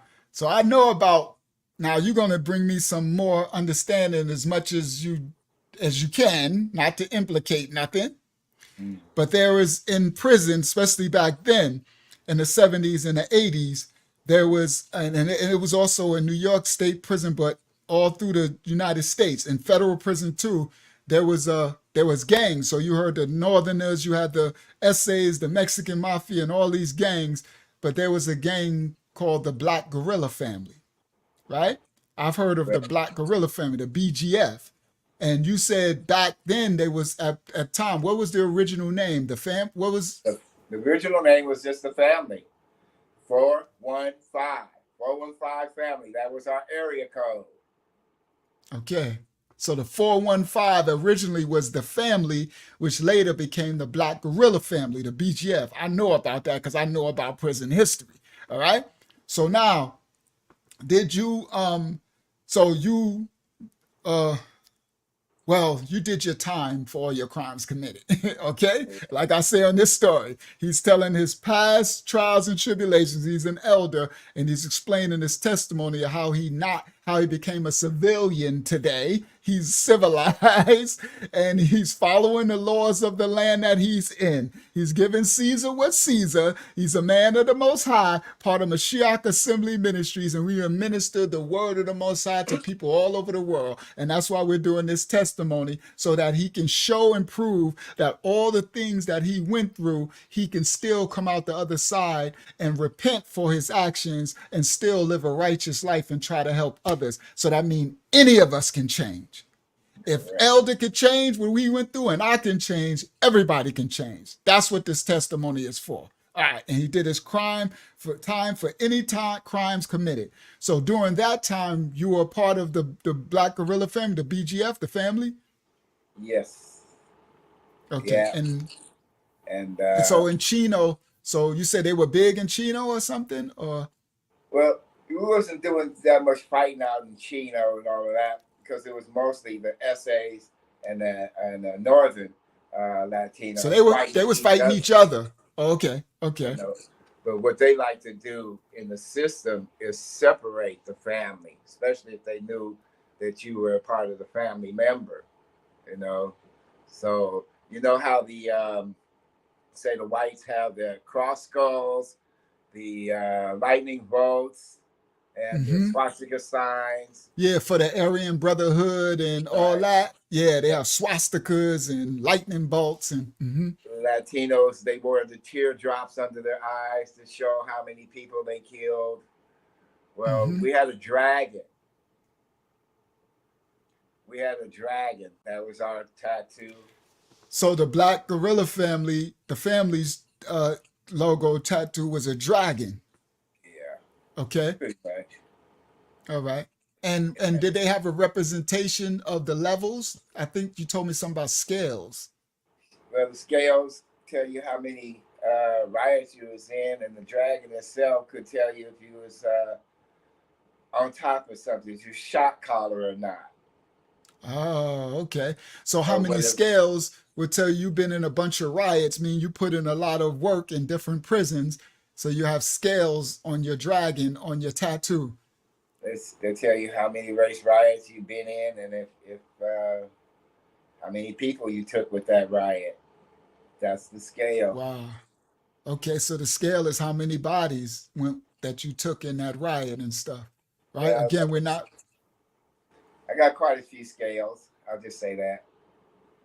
He did his time for all his crimes committed, allegedly. Okay. Everything was just, you got to save yourself when it's coming It was to you like survival. Good word, Elder. There are survival instincts, survival tactics. I know what you're speaking on. There is a kill or be killed. There is a die or lose your manhood, or there are things that had to be done and experienced just to survive. I agree. I understand that. Yeah, like I said, I'm still a kid. I'm maybe around 20 now, 19, 20. From there, from the what was that? Chino, Tracy, Susanville. Susanville was the wildest place ever. So they took you after Chino, you went to a prison called Susanville. Yeah, one time a year, snow. And, it snows one time a year, you said? It snowed all the time. That was the Oh, time of year. Snow. yeah. Oh, it snowed nonstop. Yeah. So where's that? That's upstate California. I mean, Yeah. It's northern. up in the mountains in California. And I swear it just snowed and snowed and snowed. Even when the sun in the summer came out, it was snowing. Nothing. My God. And you said it was violent. Very violent. That's where most of the violence happened in my life was at that place. It's an open field. Like in the snow, you out on the snow, you lifting your weights and whatnot, and you got whites, blacks, and Mexicans, Latinos over here, and it's so cold anything can break loose at any time, and it did. It was 1 year we made some applejack. That's like pruno, where you use almonds, raisins. Hold on. So Applejack is like homemade liquor, Yeah, and they use almonds and raisins. yeah. We used some Okay. almonds, some raisins, some oranges. We made some apple jacks, Hmm. and this one particular year, everybody at Susanville got to get some. The blacks got some, the whites got some, the Latinos got some. Everybody was happy, go lucky, drunk all out on the yard, talking crap, and then it happened. A war broke out. Everybody drunk and a war broke out. Yeah, Yes, hooch. sir. So you better remember where you buried your shank out in the snow, because it's nothing like a Ah. drunk trying to go get his knife. So everybody's out there grabbing blades, pulling blades, sticking somebody. The fight That went is on. crazy. Hold on. Let me paint this image. So everybody drunk, the whole pen drunk, and now everybody trying to remember where they stashed their shanks in the snow and the ice. And when they do get some stabbing drunk, a bunch of drunks having a having a riot. That's After the crazy. riot. So it got to the point where they called the National Guard. Hmm. And the National Guard came and they posted up on the roof all around the pen. And they aimed their guns directly in the center where everybody was. You can hear this one dude on the bullhorn. He said, "We're not CDC. We don't work for CDC. We are the National Guards. We do not do warning shots." He said, "We're going to tell you one time, strip and lay down and don't move." So hold on. So the National Guard got called in. Roberta said, "Why? What thing jumped off? Probably people drunk. Uh, you ain't got to do much to jump off something when a bunch of people are drunk. Something is going to jump off." All right. So they called the National Guard, and the National Guard said, "Listen, we ain't the Department of Justice. We ain't the D. We don't play. They told everybody to strip and lay down Strip in and the lay snow, down in the snow, naked." naked. Yo, yeah, and what happened? So we stripped. We laid down naked in the snow while the guards went through all the tiers and emptied everybody's locker and threw that all out in the middle. So you didn't have nothing in your lockers anymore. I had like 3 stores. They threw all my stuff out, all my cigarettes, my Zuzus, my Wham Whams, everything. I know how that feels, Elder. I know how that feels. Uh-huh. So they threw everybody's stuff out in the middle. Afterwards, they told everybody they could get back up. Then we had to go back and get clothes again.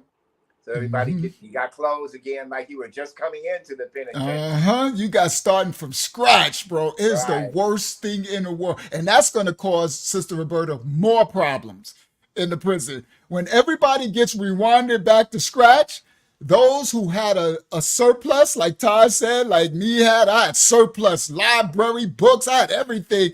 When you lose everything, you go back to your animal state. It goes back to now it gets worse after that until everybody get back comfortable again, especially the most dangerous you know, section get back comfortable, it's on. It's horrible, bro. It's worse. They be better off leaving everybody with something than taking everything, and they know that because they like all of that. Yeah, they wanted to keep it an animalistic, uh, environment. Yeah. So, like right after that, everybody was having to come back around and go back to your little dorms and cells, starting all over with drawers, socks, shirts, and pants. That was pretty Wow. maddening. That was really maddening. Now, there was a time when I don't know if I mentioned this, that there was a time when they were feeding the inmates on the same plastic utensils, forks, and knives, and stuff, and they would rinse it Hmm. off and reserve those same utensils the next day for the inmates to eat off of. Now, that was like in the AIDS era too, so people were really afraid. It was getting sick in the pen. I saw, Mm. people growing all kinds of stuff out their face from getting Ooh. sick. So the So blacks, the spreading whites, diseases and germs through it. Go ahead. right. So the blacks, the whites, and the Latinos, we all get together and we all decide tomorrow morning, we're all going to stand up in unison and we're going to snap these eating utensils in half and we're going to throw our food trays at the police and tell them we're not taking this it no more. Now, this is supposed to be the whole place, everybody.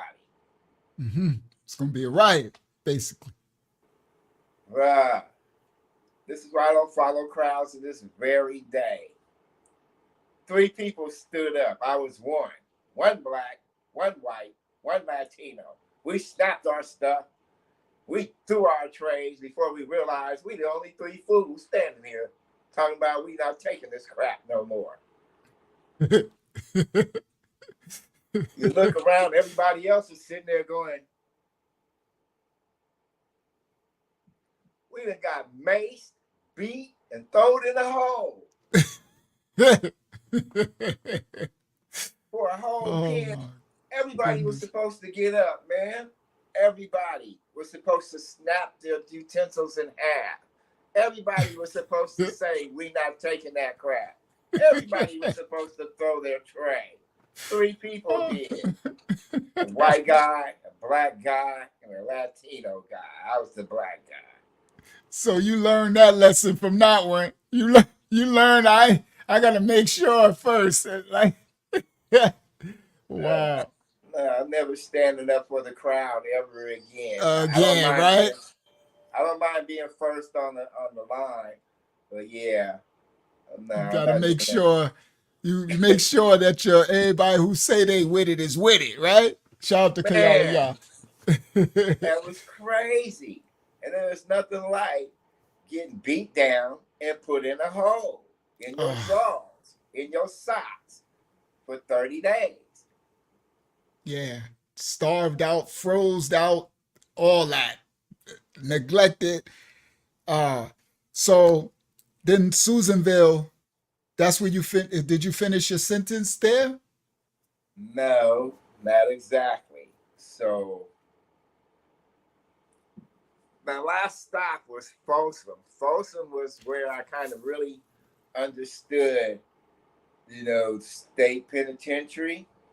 The politics. So Folsom is another famous Chino, San Quentin, Folsom, Folsom. These are very famous state penitentiaries in California and stuff that are very known to be very violent and traumatic. Now he just told us about Tracy and Susanville. I didn't know about those, and Vacaville. I think I heard about Vacaville. So go ahead. So you went to Folsom. So Folsom was a whole beast of its own. When you walk in through the gates of Folsom, they call that place the dungeon. And the whole gate sounded like a dungeon. It sounded like you walked into the end of the world. Mm. Now, just a little fast forwarding. At the time of being in Folsom, I'm almost on my last stages of doing time too, because I got out, I think I was about 23, 24 years old. So I'm close to that by the time I get to Folsom. I'm in about 23, because at Folsom, they were letting prisoners take a fire test because they were having a lot of state fires then. So if you took the fire test and you passed the fire test, they took you to a fire camp. To fight fires, because they To have a fight lot of fires. state forest Yeah. fires in California. Right. So I took that fire test and I passed the fire test, and I didn't have to do a lot of time at Folsom until I had to come back from the fire camp. So I went to the fire camp and I fought fires for CBC. And Wow. So that they was- actually have the inmates fighting these fires where you could die. man, I was the first chainsaw. So everybody would follow the first chainsaw. You got the first chainsaw, you have a Pulaski, you have an axe, you have a shovel, and then you have a pick. And my next to me was my swamper. He carried my gas. So I'm the first to go down to fight this fire. I have to cut the break. Everybody else has to come and clean it up. Whoa, so you was the first chainsaw. Wow. Right. So, wow, so you fought these fires in the I got a chance to fight at least 3 fires. Come down to the 4th fire. The crew bus told me we were standing at the top of a mountain-like hill, and he told me to cut a break downhill to the fire, which was downhill. And I refused. And he pulled his gun, and I pulled my chainsaw, and he ran and dropped his gun. Because they was basically sending you in to be killed. And And he that's was trying to kill me and the whole crew. Because if I go down, the crew is going to follow me. Yeah. And you basically walking into your death, into a fire Right. pit. So Wow. no, I'm not doing that, bruh. Not me. I tried to hand him the chainsaw, tell him to go down. You know, you got fire projectile. Not me.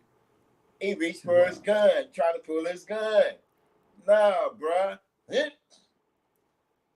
Started chasing him uphill with my chainsaw. I wasn't going to cut him, but I wasn't going to let him shoot me either.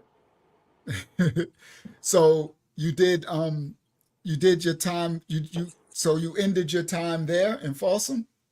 Yeah, but you know, something else I didn't get a chance to mention. So when you do things inside the pen, right? Like, say you get in a riot and you get caught in the sticking and you have to go to court. Say they offer you 3 years for that. You're already incarcerated.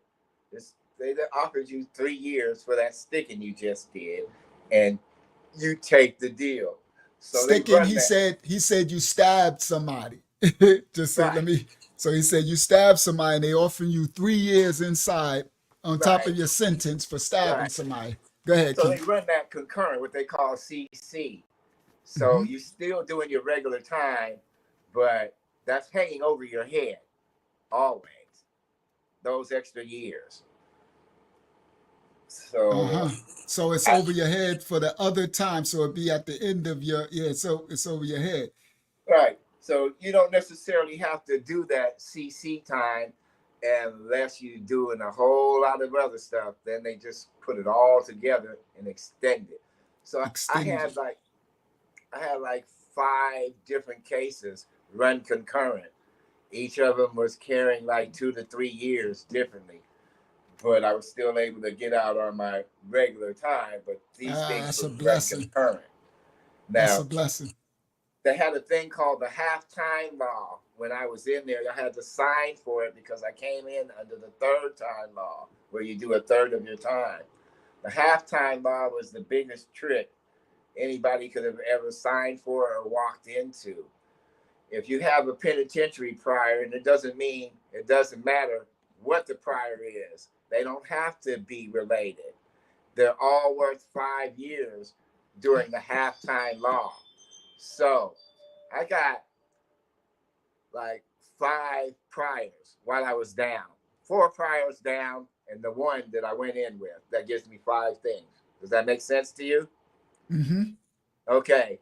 So with the halftime law, each penitentiary prior is worth 5 years. 5, 10, 15, 20, 25. That's before the new case carries. Mm-hmm. Does that make sense what I was saying? I'm following. Okay. So you get out, you got 5 penitentiary priors. Let's say you go back with a new case. They don't even go over the new case yet. You get the 25 for They the go to your priors? prior. Oh my goodness. You get the 25 for the penitentiary priors and then the new case. Oh, that's horrible. So they keep it open over your head. So whenever you do something else, they giving you that. Oh, that's horrible. So that's something they did in California. They called it halftime. What they call it? Halftime? Halftime law waiver. I was signed up for that. I really didn't understand what I was signing. Right. Like, I know we didn't know, right? It sound good. Halftime. Yeah. I'm like, oh yeah, sign me up for anything. Halftime. Yeah, that's a trick bag. Fact. Sign me up for the halftime. That's horrible. And I signed up for the halftime so that every prior was 5 years. And I had like 5 of them accumulated. Oh my goodness. And Wyatt said, were you mostly why? No, he probably wasn't innocent for his concurrent incidents. He had to do what he had to do. I was in the middle of a lot of different things. Exactly. So I already know that, Wyatt. No, he was probably guilty of all those concurrent incidents because he had to survive. Because highly guilty. Some of them. He said I was highly guilty. He said some of them I started, more or less guilty. But and just so y'all know, and we're not promoting it, a lot of times you turn into a beast. And that's what it's designed for. A lot of times you have to turn into a monster to survive. And if you don't catch yourself, you can fall darker and darker and become just you can't get out of the beast. Go ahead. Can I tell you something? Mm-hmm. I got to the point where I had got comfortable. I liked that place at one time. I had stores. I sold crack. I sold weed. I had cash money. You become institutionalized. Man, look, I sold a match so that you could light your crack. You had to buy the match, buy the crack. What? I'm laughing, guys, because that is literally jail and prison. You sell everything. Like he said, I sold the match that you everything, and it costs a lot too. The funny thing is everything costs a lot of money too. That survival is no joke, and it'll turn you into a monster, literally. That's why it's no place for everybody. That's why we got this channel, to try to steer the youth away from this life. It's not.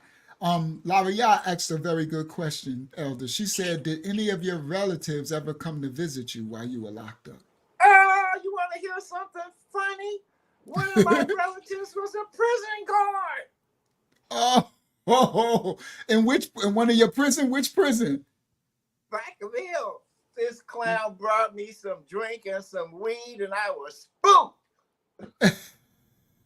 So one of your relatives was a prison guard. Wow, and bought you some stuff. Yeah, he brought me a whole sack of weed, and he brought me a bottle of Bumpy Face gin. Bumpy Face gin. And I was spooked. Man, they did like cell searches every other day. I'm like, whoa, my God, I got to sell this thing. He bought you this stuff. You like, you gonna get me locked in the hole forever. Man, I mean, I had about a half ounce of weed and nowhere to hide it. Oh, that's horrible. Wow. Well, Walking with this weed every day, trying to get it sold off, man. So and one joint is like $10 cash, or facts. a carton of cigarettes. Facts. I mean, you like Roberta said, you are the commissary. Facts. You make a living. I sold cereals. I sold books. To read a book, you gotta rent my book. You understand? Like that's why I had the library. Like there's so many different ways that you get to make your money. You know what I mean? So I want to point out some since we just because we about to close out in a sec. Uh, your family, were you when you got put out your home and you was living with the papa san and you were in the streets, did you still have family that you were close to, or were you basically a lone wolf? I was on my own then. You see, we didn't have cell phones, so I couldn't cell Uh-huh. phone nobody. I didn't know anybody's number, Phone and I number. really didn't know anybody's address. Ah, I remember those days. See, it was a different world, guys. If you don't know their phone number, or if you don't have money for a phone, ain't no cell phones, you ain't got money for a payphone. And if you do, you don't know nobody's number. And if you don't have their address, you won't ever find your people unless you stumble upon them somewhere. You can't find them. If you don't got the address, you won't know where they at. Literally, you can live your whole life and won't know that. That happened in my story on this channel. One of my the biggest story on this channel with Nate Boone Craft. I'm gonna do a part 2 where he couldn't find his family. He was a teenager, homeless, and he didn't have their phone numbers, and he didn't have they had moved. His family had moved, and he didn't see them for years. Like, so good point, Taj. That's crazy. That's crazy. So, so Taj, Elder, so you finished out, did you finish out your sentence at Folsom? And where did you leave? What prison did you So leave to go home from? I left from Folsom after fighting the fire and chasing the crew boss back. Uh, they took me back to Folsom. I did about the rest of my time there. From there, they started trying to get you ready for society again. So to get me ready for society, they took me to a place called Clayton County Jail, City Jail. And that was more like an open jail mark. You know, people could drive around you. You could sit outside. You could almost talk to free people who were coming to visit. So it's a minimum. Yeah, it's basically a minimum. Right. Cause, It's very yeah. minimum. So I was sitting in a circle one day, and it was hecka hilarious. I'm about to get ready to go to a halfway house. And me and some bros were sitting in the circle talking about what we were going to do at the halfway house when we got there. When a car drove around this circle roundabout, and a big old tinfoil ball just fell in my lap. Bah! And I knew not to touch it. Don't touch that ball. And sure enough, a big old guard, we called him Walrus because he had that walrus-like mustache, came running up with his gun out. Talking about, I seen that car. We got the car. Don't you touch that. We know that's not for you. Don't touch it. If you touch it, it's yours. Woo. So they opened it up. It was a big old tinfoil ball full of all kinds of dope. All kinds of dope. Oh, yeah, I'm not touching that, bro. Not me. All kinds of drugs. I'm glad you didn't touch it. Not me. Wow. Don't touch. Sister Roberta had another question, Todd. She said, did your mom ever try to find you? No. And my mom she was really like a busy girl when I was little. Like I said, I was raised in my cousin's house. I believed that my cousins were my brothers. I didn't even know my mom was my mom. I thought she was some lady to visit me. I called her what they called her. They called her Connie. I called her Connie. Oh, wow. So you really didn't have a relationship with her. You No. really, And then when we tried to get a relationship, finally, you know, uh, I might have been about 11 years old, and by 14 it was over with because she had put me right, out, because she put you out. and I didn't see my mother from that point for 34 years. I was 43 when I came to see my mom and talk civilly face to face again with her. Yeah. Wow. So basically, you were raised, with your other family members, and your mom was there, but you kind of thought she was like another family member, basically. I didn't know who she was because she was out on 7th Street doing the 7th Street thing. My mom liked men and she liked to be paid too, so you can call Uh-huh. that what you want to. Uh-huh. I see But what you mean. that's what she did. Remind me of a Donald Goines book, uh, uh, Pimp, and remind me of Iceberg Slim book. Yeah. So, and I'm glad that because I teach this in our ministry, and I know you have it, that you have to forgive so that you can heal, because that's Uh, trauma. I know how it I, feels not to have a mother like that. You're not that's how I was able to get back with my mom. I'd been forgave her. okay. Okay, so you did. So you kind of I was healed it a little 43. bit. I was 43 when I Wow. saw her again. I wound up taking care of my mother until she passed away. Me and my wife, Yana Pa. Okay, so this is a great way to close out. Okay, good. Thank you. This is a great closeout. So you after you got out and whatever, you live in your life, you go on all through through the 80s into the 90s and all that. You got to an adulthood and you met her, you saw her again? Oh yeah, I've met her on a couple of occasions. Like at one time, I think I was like about 27, Mm-hmm. 27, just before my daughter Jasmine was born.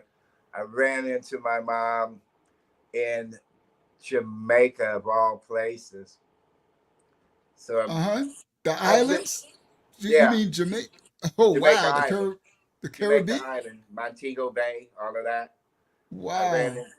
ran into her and her boyfriend over there. And about that time, we were supposed to reconcile and get back together, and move back together and put everything in the past. And I left everything in Miami to do that. Came back to be with them, and when I got to the front door, he slammed the door in my face and said, "Yeah, I reconsidered, so we're not doing that." So I Wow. was homeless again. Wow. So you got your mom. I mean, when you said you was about 43, you and your current wife, Yana Pa, y'all Yeah, start yeah, to take care of her. You mend right, your relationship? right. Because when I was 43, my grandmother was still alive. And somehow my grandmother found me in LA. And at that time, it seemed like all of LA was just kicking me out. I was living on a fire escape outside my very own apartment because I lost the apartment and I didn't make it to the 3 day uh, pay or quit. So the sheriffs came and put a padlock on the door. So I'm outside my apartment sleeping on the fire escape. And this time I did have a cell phone. And lo and behold, I don't know how my grandmother had my number, but it was my grandmother on the other end of this phone. And she convinced me to come back home. And I came Wow. back home. And my grandmother and my mother were living together then because my grandmother was sickly. So my mother was taking care of my grandmother. I began helping my mother take care of my grandmother. My mother became sickly, and my wife became my mother's nurse and doctor. She took care of my mother up until the day my mother died. Okay. Thank you for bringing that 360. All right.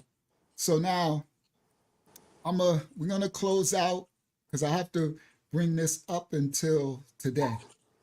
So you got out of prison, you go through the 80s, you know, you go into the 90s, Oh, and then go ahead. let me say this. So when I went to the pen, I didn't know what a crack was. I knew about freebase. Uh-huh. When I did get out the pen, some of my homeboys came and picked me up, right? It was like, man, I got a party for you, Doc. We got some new shit for you to see. You got to check this out. All right. So they had something for me that, man, I tried this thing. Oh, they gave you some crack when you Man, came. the whole Okay. pipe was blank. It was blank. It didn't have nothing on it. I guess they melted it all on there. And I mean, they had like the girls running around naked and all this whole kind of crap, talking about, hey, hit this. This is called hubba. What's a hubba? You know, crack, hubba, crack. No, I don't know. I've been in the pen. Oh, so you was in the pen when you left. It was freebase. Now you come back and it's crack. And then in California, in your area, they had a name called Hubba. They call it Hubba Bubba. Right. Hubba. Okay. My And they boy want you to say- hit my the boy Hubba. say, hit this, man. Just hit this and shut up. Man, I hit this thing. My eyes rolled in the back of my head. I fell flat backwards, flat out like this. And they said I had OD. Now, I wake up to my boy Robbie slapping me. Pow! He's kneeled over me, slapping me. Pow! This is my first day out. I have a free system. No nothing in it. Oh, so this is your first day out of prison. Shout out to Daya, shout out to Johanna Kwam. He said, Hubba Rock. This your first day out of prison. Johanna Kwam is Elder Taj's son. And you took, of course, you got a free system of cleaned out all these years, and you took it, and you practically OD'd off that one hit. Man, I fell backwards. I woke up to my boy slapping me in my face. He was talking about, man, we was either gonna go get some ice and put it in your drawers or go throw you in the dumpster. Now that's what we did. I was never putting ice in nobody's drawers. If you OD'd in front of me, I threw you in the dumpster. I went to the phone booth. I called 911 and said there's a body in the dumpster. Wow, that's some cold, hard, that's some, I'm about to say New York streets. That's some cold, hard California streets right there. That's some cold, hard California streets. We ain't promoting the life. This was just the reality that he was living back then. Okay, so then did you ever get strung out on any type of drugs? No, Okay, no. that's good. I came to, right? And he was talking about ice, putting it down in my pants. I'm like, bruh, I'm glad you didn't do that because I'll sure have to kill you. You ain't putting no ice down in my drawers, man. I'm not going to put ice in your drawers. He said Todd, you rather him just throw you in the dumpster? He like, Let's do the dumpster thing, man. He said, I'm doing the dumpster thing. All right. So now I'm going to fast forward. So in the 90s, there is this thing happening in the so-called Black community. And there's this movement of this, like, we already know the Nation of Islam, right? We knew the Moors with Noble Drew Ali, because this is a New York City and a California thing, right? We know, but there's this Israelite movement too that's happening. And there's this New York dude who then came there, and his name was Yahweh ben Yahweh. I got a lesson coming. I knew you would like that, right? And I know who he is, right? Because I know him from the Nation of Islam and all that, right? I'm gonna do a lesson on the ministry channel on this cult leader, right? So this Yahweh ben Yahweh dude with this Israelite movement thing now, he that comes over to California and he got all these people following him like a cult thing. So can you give me some light on this this Yahweh ben Yahweh thing, and how did you become part of the Israelites back then? Okay, so my first way of becoming part of anything about Israelite, first of all, I was always running around with my little Christian Bible, so Okay. happy to know Jesus and everything. I Okay. was on Crenshaw over by Lamert Park. It was kind of late this night. I was on my way home, and I was married then to someone else. I was married to a lady named Melissa. We were already having problems because I was trying to follow something, but I didn't know what.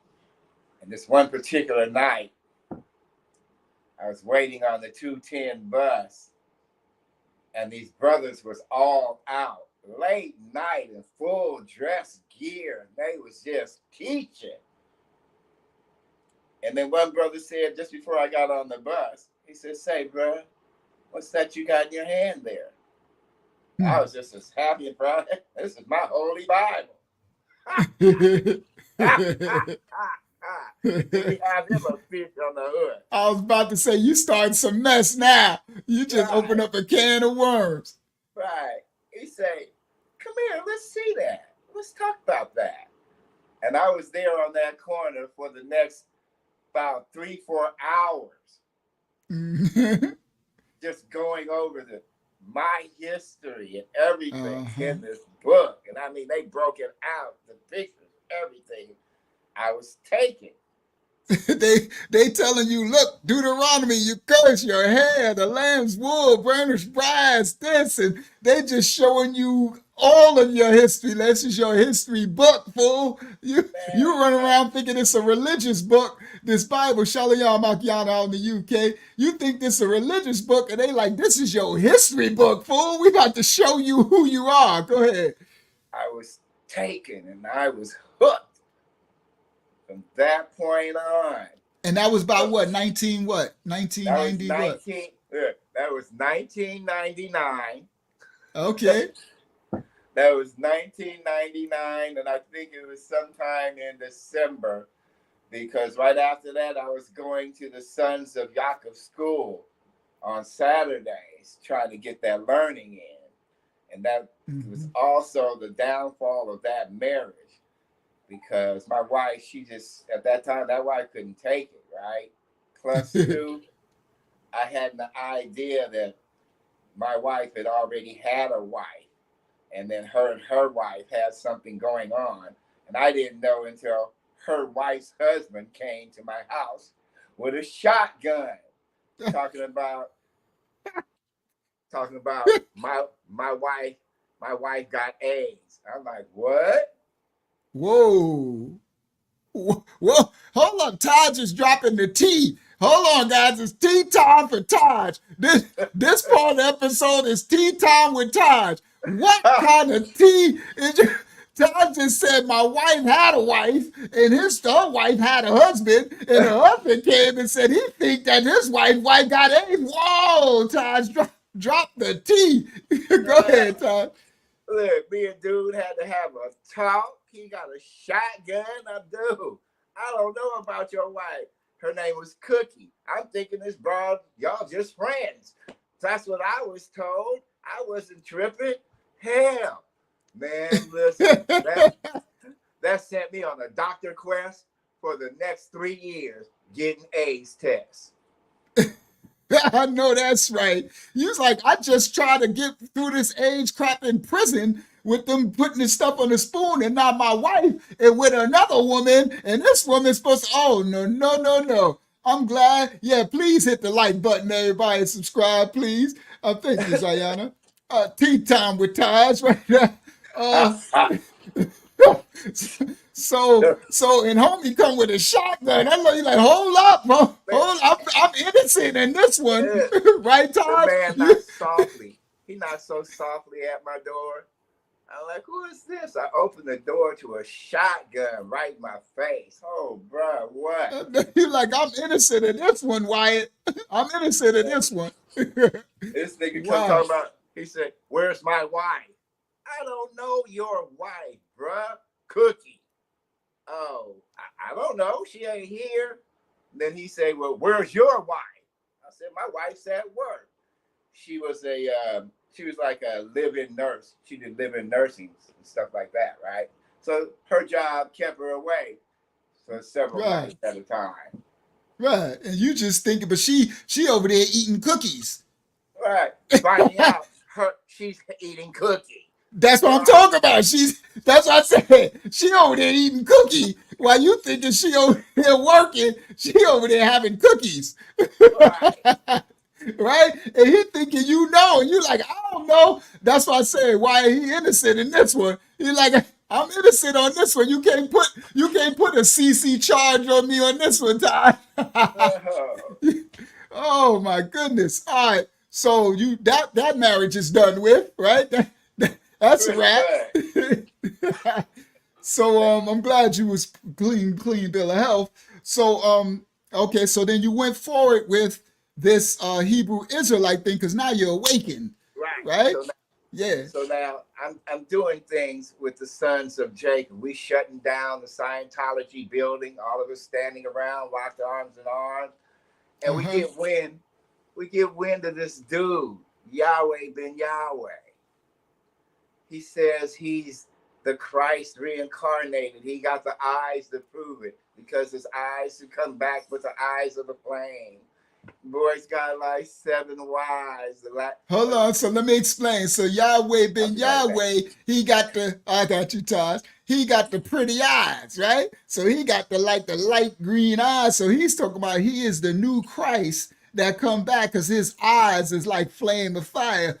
And he a pretty boy, right? He from New York. All right, it's a New Yorker coming through. And New Yorker, I'm sorry, but we got the most game is good. You can get yourself hoodwinked messing around with a New Yorker with that. That's why you got to be. That's why I got the 25 to Life Testimony TV channel. So the Most High, because my ministry is not game. But if I wanted to, I could game the mess. I could sell water to a well if I wanted to. I could game, and I sure enough would. It would be in Christianity, though. I wouldn't be gaming in the awakening. I'd be gaming in Christianity because the money is in the Christianity with the woman. I'd be on here, woman, thou art loosed every day. I'll be loosening up the woman in more ways than one.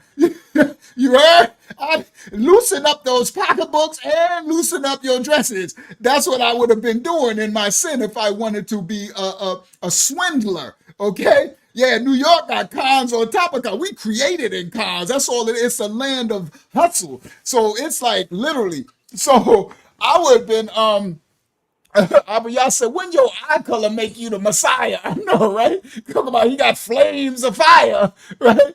So the New York hustle is a whole different level. That's why we could go anywhere and start. That's why people don't really like them, because you come where and you bring your hustle there. You can sell water to anything, right? So here it is, Yahweh. He at the top of the New York hustle, messing around with the Nation of Islam and all that. So he found this awakening thing. I'm gonna break down this Yahweh ben Yahweh story. So he come to Cali with his old pretty eyes, right? He come old pretty boy, come over here to Cali with his New York game, and it's a wrap, right? So go ahead, Taj. So we find out he's coming over as the Christ, and he's got this building rented out. So we go there and crash the whole party. We go there and crash the sons of Jacob. We go there and crash the whole party. But I was amazed to see how many people were there and just nodding their heads and and it made me. He had them hypnotized. Mm-hmm. I was hurt because I was like, you got all my people here doing this. Thousands. Mm-hmm. And I mean, he didn't have a few people.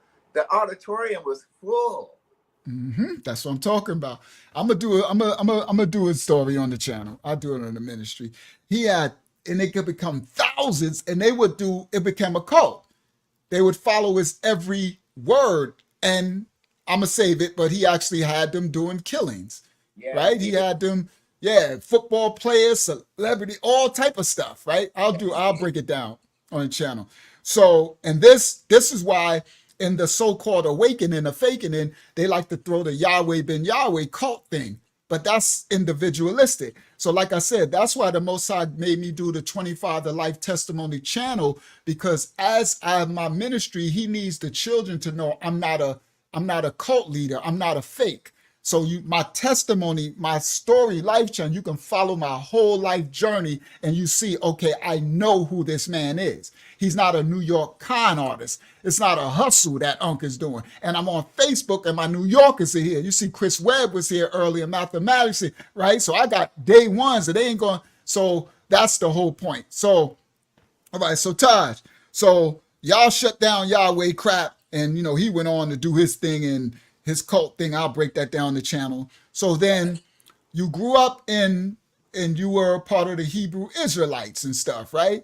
And you were out on the street corners and all that type of stuff too, right? We did a lot at the what was that, Venice Beach, Redondo Beach.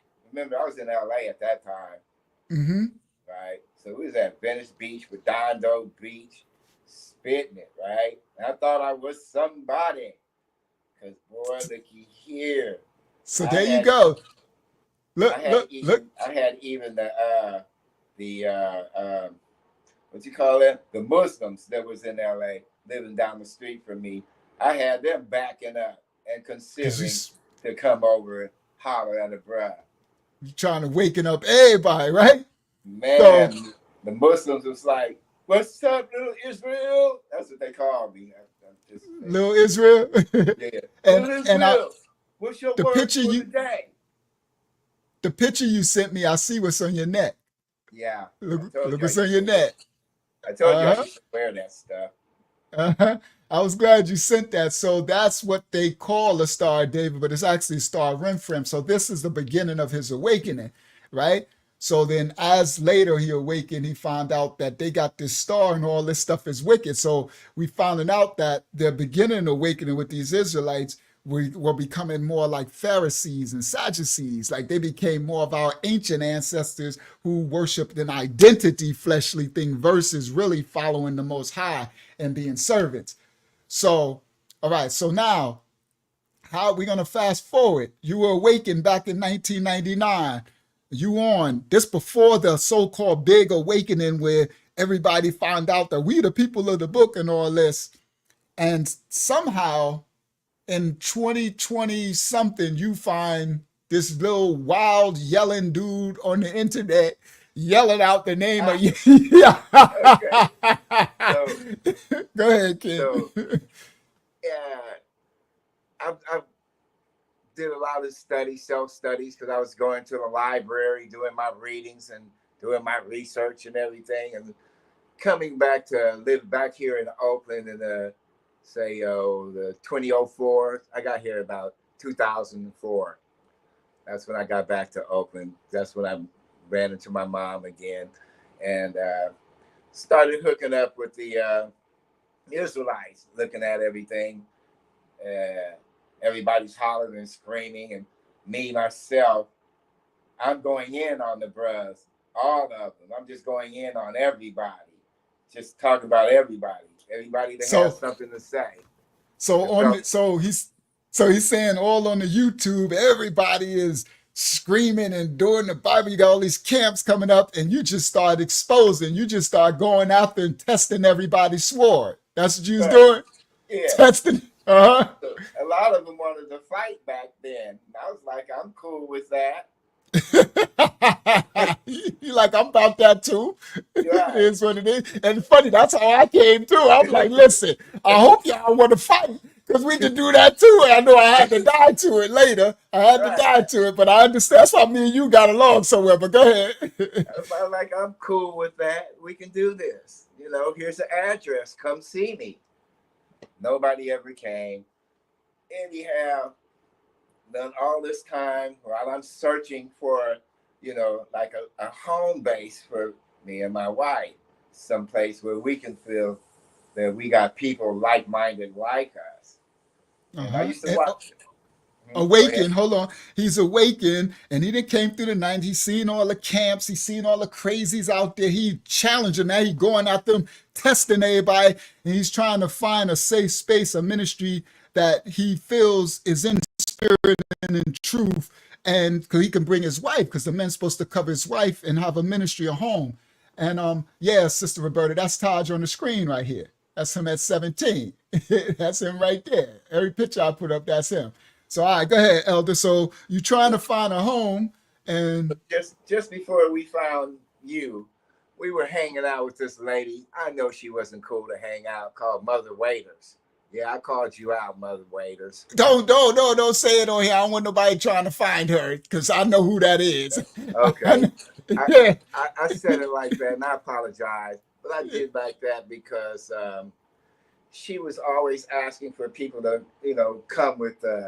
come with stories and stuff, and come with say a little program. So I did a nice little program about the Giants, and then she turned around and told me, "Oh, we don't do that on this line."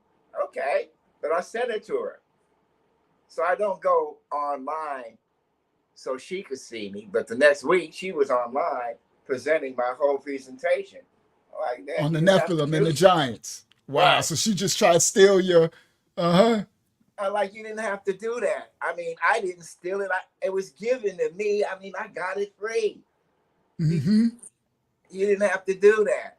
And I knew that I wasn't supposed to be listening to this lady, because this lady, she was going crazy. Then she said that she's going to stop teaching on the Sabbath and go back to the Sunday. So oh my goodness, she did. And it's so funny, Elder, because because remember when I came out, I was so like I was a rebel, right? And so people were sending me, and they sent me her stuff, because people would find me, right? And they were like, "Unc, what about her?" And I said, "Oh, I rebuke her in the name of," I literally was like, this is witchcraft, bro. I'm like, y'all stop following these women. That's why I was so unpopular. I came out like, listen, I don't give a crap who she are, who is her covering, who is her husband, who is her head. Stop listening to this woman, because she had a lot of people listening. That's why I said, don't mention who she is, because these people will find her and you get underneath. This stuff be witchcraft. That's why people get mad at me. Why are you gonna say it's witchcraft? Because y'all don't know the levels of witchcraft. People using witchcraft not even knowing they're being used by sorcerers. They don't even know they're being used by the spirit realm. Yeah, it'd be all witchcraft. Go ahead, Elder. So I cut her loose, and then me and my wife was just looking for something to do. And I popped on TCA again one day, and there you was, screaming at the top of your lungs. Ah! I said, "What the hell?" And I sat close. I said, "What that man say?" I kept saying, "Baby, lady, come here." She said, no. I said, "Y'all, you just go on, man." I said, "Okay. I'm finna go see this dude." He got about to test this sword. Hey, I've been trying to debunk you ever since. Praise y'all. So he came with he came like, okay, you're spitting some stuff. I'm about to debunk you right now. And he came like that too. He just came at me like, listen, I'm here. He told me, he said, "I'm here to debunk you." Literally. He didn't come. He came and told me what his mission was. He said, "I'm liking what you're saying. I like what you're spitting, but I'm here to debunk everything you say. I'm here to expose you, and I'm going to," and that's what I do. I expose everybody. And I said, "Let's go." I said, "Well, I'm here to be debunked. So let's do it." And from then on, he was, like he said, he's been trying to debunk me ever since, and we become brothers. Because I receive him, I know his mission and I know his purpose. I knew his call immediately. I see spirits. I've been called. Like mine's now, I'm a true man of the Most High. I didn't ask to get knocked off the horse. I wasn't looking for it. You know what I mean? I got this what they say, how they said, honestly, this wasn't honest. I didn't get it from my parents. I got this unhonest. The Most High knocked me off the horse. So I'm like, I ain't got nothing to hide. So let's go. And I knew what he was sent for. I knew it. And so as he was trying to debunk me, he became my brother in the process. And that's why I say, this is the thing I say, I know who I am and I know what I come with. You either gonna become my brother or you're gonna become offended. You know what? You're either gonna be, I'm either gonna gain a brother or I'm gonna gain an adversary. And once you're an adversary, that means you're an adversary to Yah, because I'm in the Most High Creator. I'm in the image of the Most High, and I know that mine's the spirit of truth. I got testimony to you. So I already know. I know God. So I already say that's why I can debate anybody. I don't got to prepare nothing. If you could put me up against, and I'm saying this as humbly and meek as I can. You could put me up against the world's top, whatever, theologist, whatever it is, and I'm going to come with no notes or nothing, and I'm either going to leave with a brother or he's going to leave offended and an adversary, and that be adversary to the Most High. So there is no, and this is as humble as I can say this. I know this. This is who I am. So when he was sent, I knew who he was. I said, okay, he's sent to debunk me, and I laughed, and I felt like this is going to be my brother. And that's what happened. And later he was like, I remember when he told me, he said, I'm tired of trying to debunk you. He said, literally, he said, all right, you know what? This is months and months and months. I'm tired of trying to debunk you. I'm ready to sit down. my wife told me that I need to just sit down, and we are home. We found our home, and I'm willing to receive you the truth, but I'm never going to take my eye off you, right? I'm never going to stop, and I teach that, right? I teach that's what you're supposed to do, right? And now he's an elder over our ministry. And his wife make him sit there on every channel, every ministry show, he's there. Whether he's asleep or awake, he speak if he want to, but he's there for his presence. And this is how my elder, the Most High, sent our elder brother to find us and to be an elder as well over this ministry. And this 25 to Life episode was our elder TAJBALAYAH telling one of testimony of his life story. He has a book that he's going to be writing, and once he's complete, I'm going to promote his book, all right, on my channels, right? And we thank him for sharing. The scripture says salvation is in the testimony, the testament. The Most High tests us all the time. The tests are so that we can have trials and tribulations to grow and get over, and then have a story to tell from it. And within the story that we got to tell is the salvation, the path. You teaching things from your mistakes and errors, your experiences, to help another not experience it. And each one teach one. Are we my brother's keeper? Yes, I am. So he has a testimony. And when the time was right, the Most High said, ask the elder if he's ready to tell his testimony to these children in the world, old and young children. Salvation is in the testament. All of us, every last one of us, got a testimony and a journey of the trials and tribulation that we experience. Don't think that because yours ain't as dark as mine's or maybe Taj's or someone else's, that there isn't a salvation in your testimony, okay?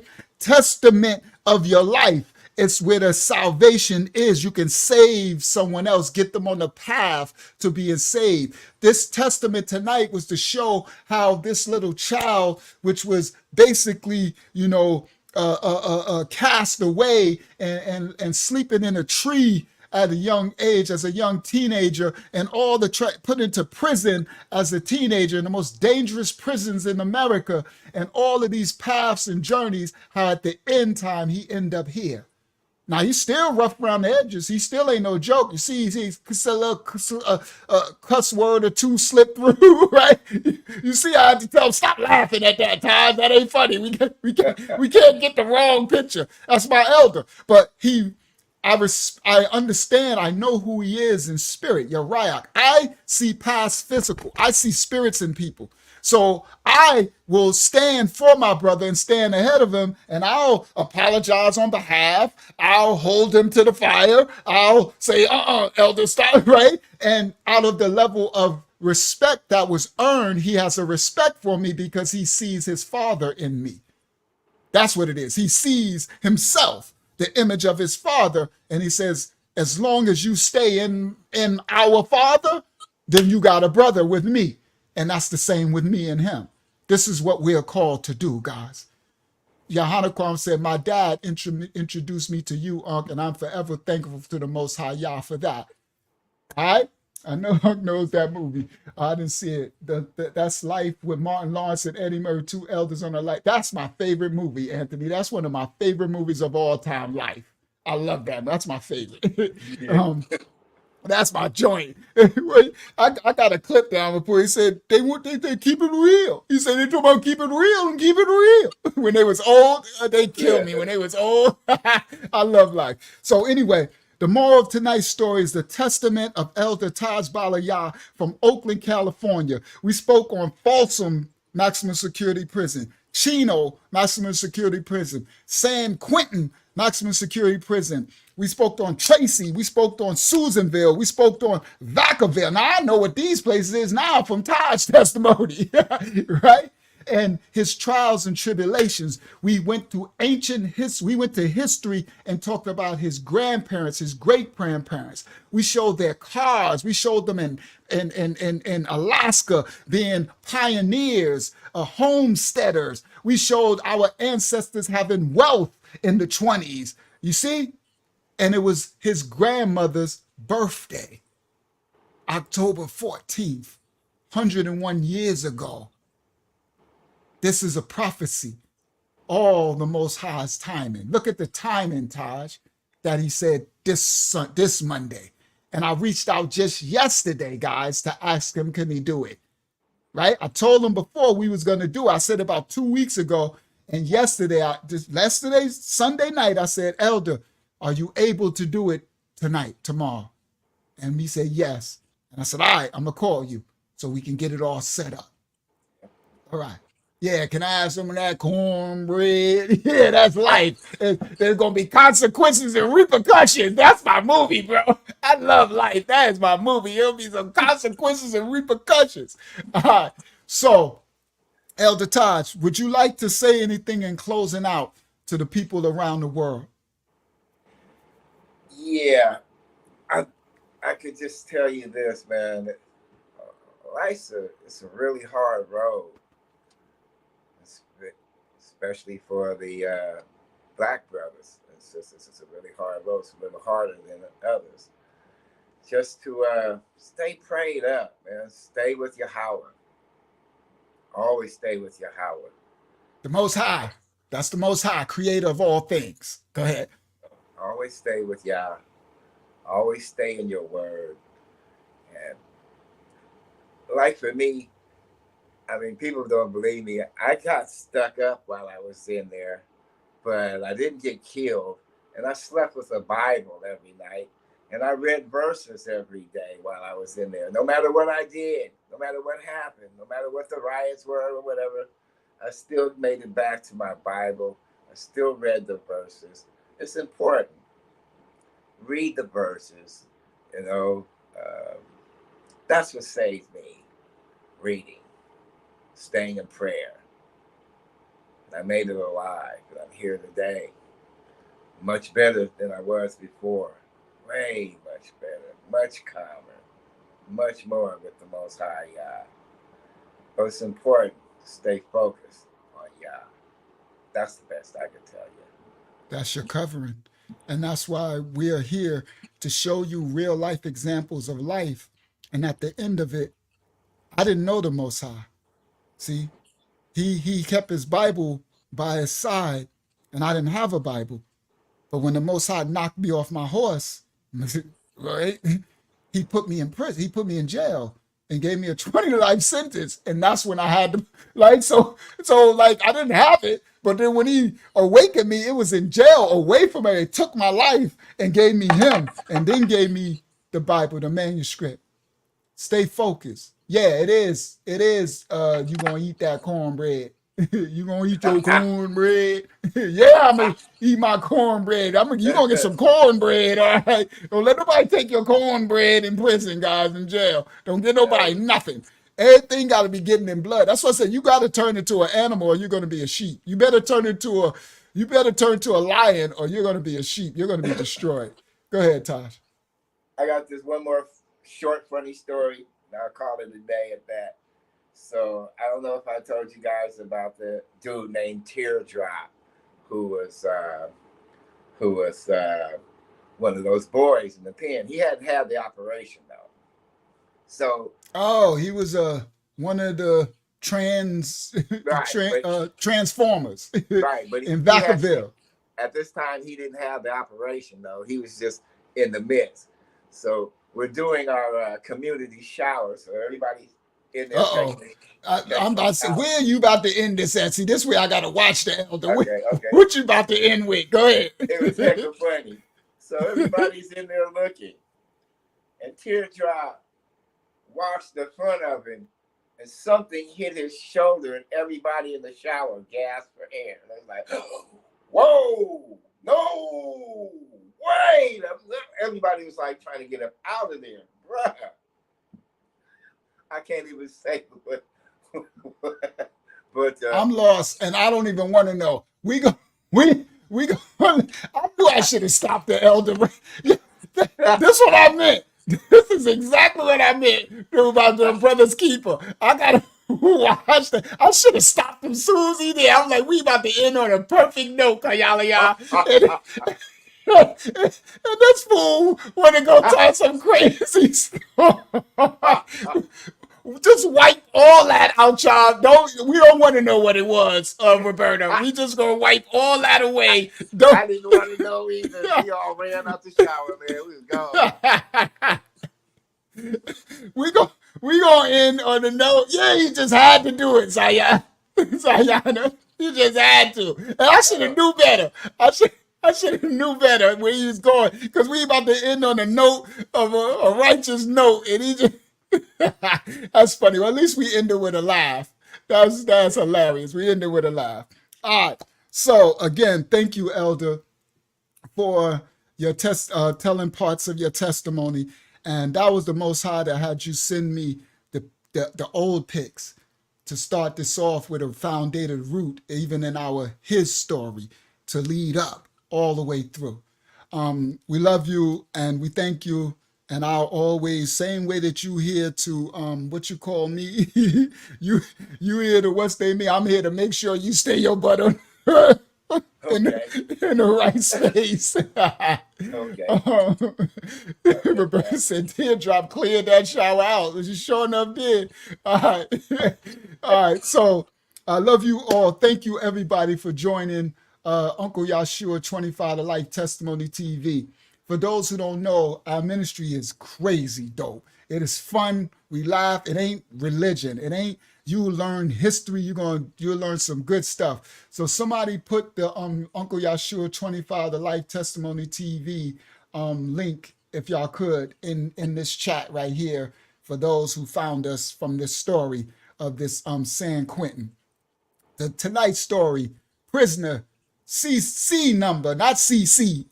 C number 5605-66005. TAJBALAYAH on the count. TAJBALAYAH.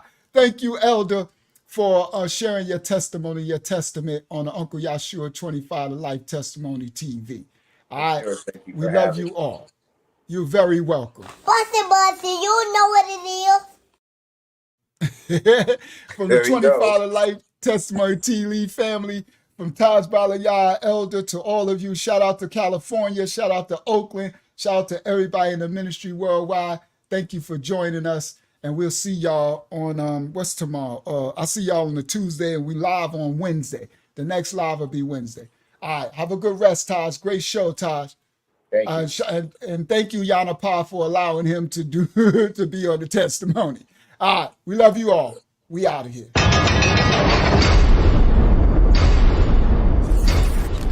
This is 25 to Life with Uncle Yahshua.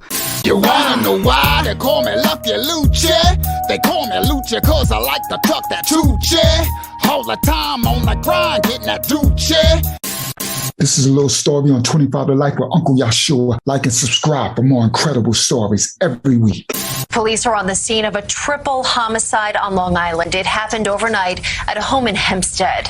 I'm from Hempstead, Parkside, the ghetto, the dark side, strong, the wrong, I think I'm supposed to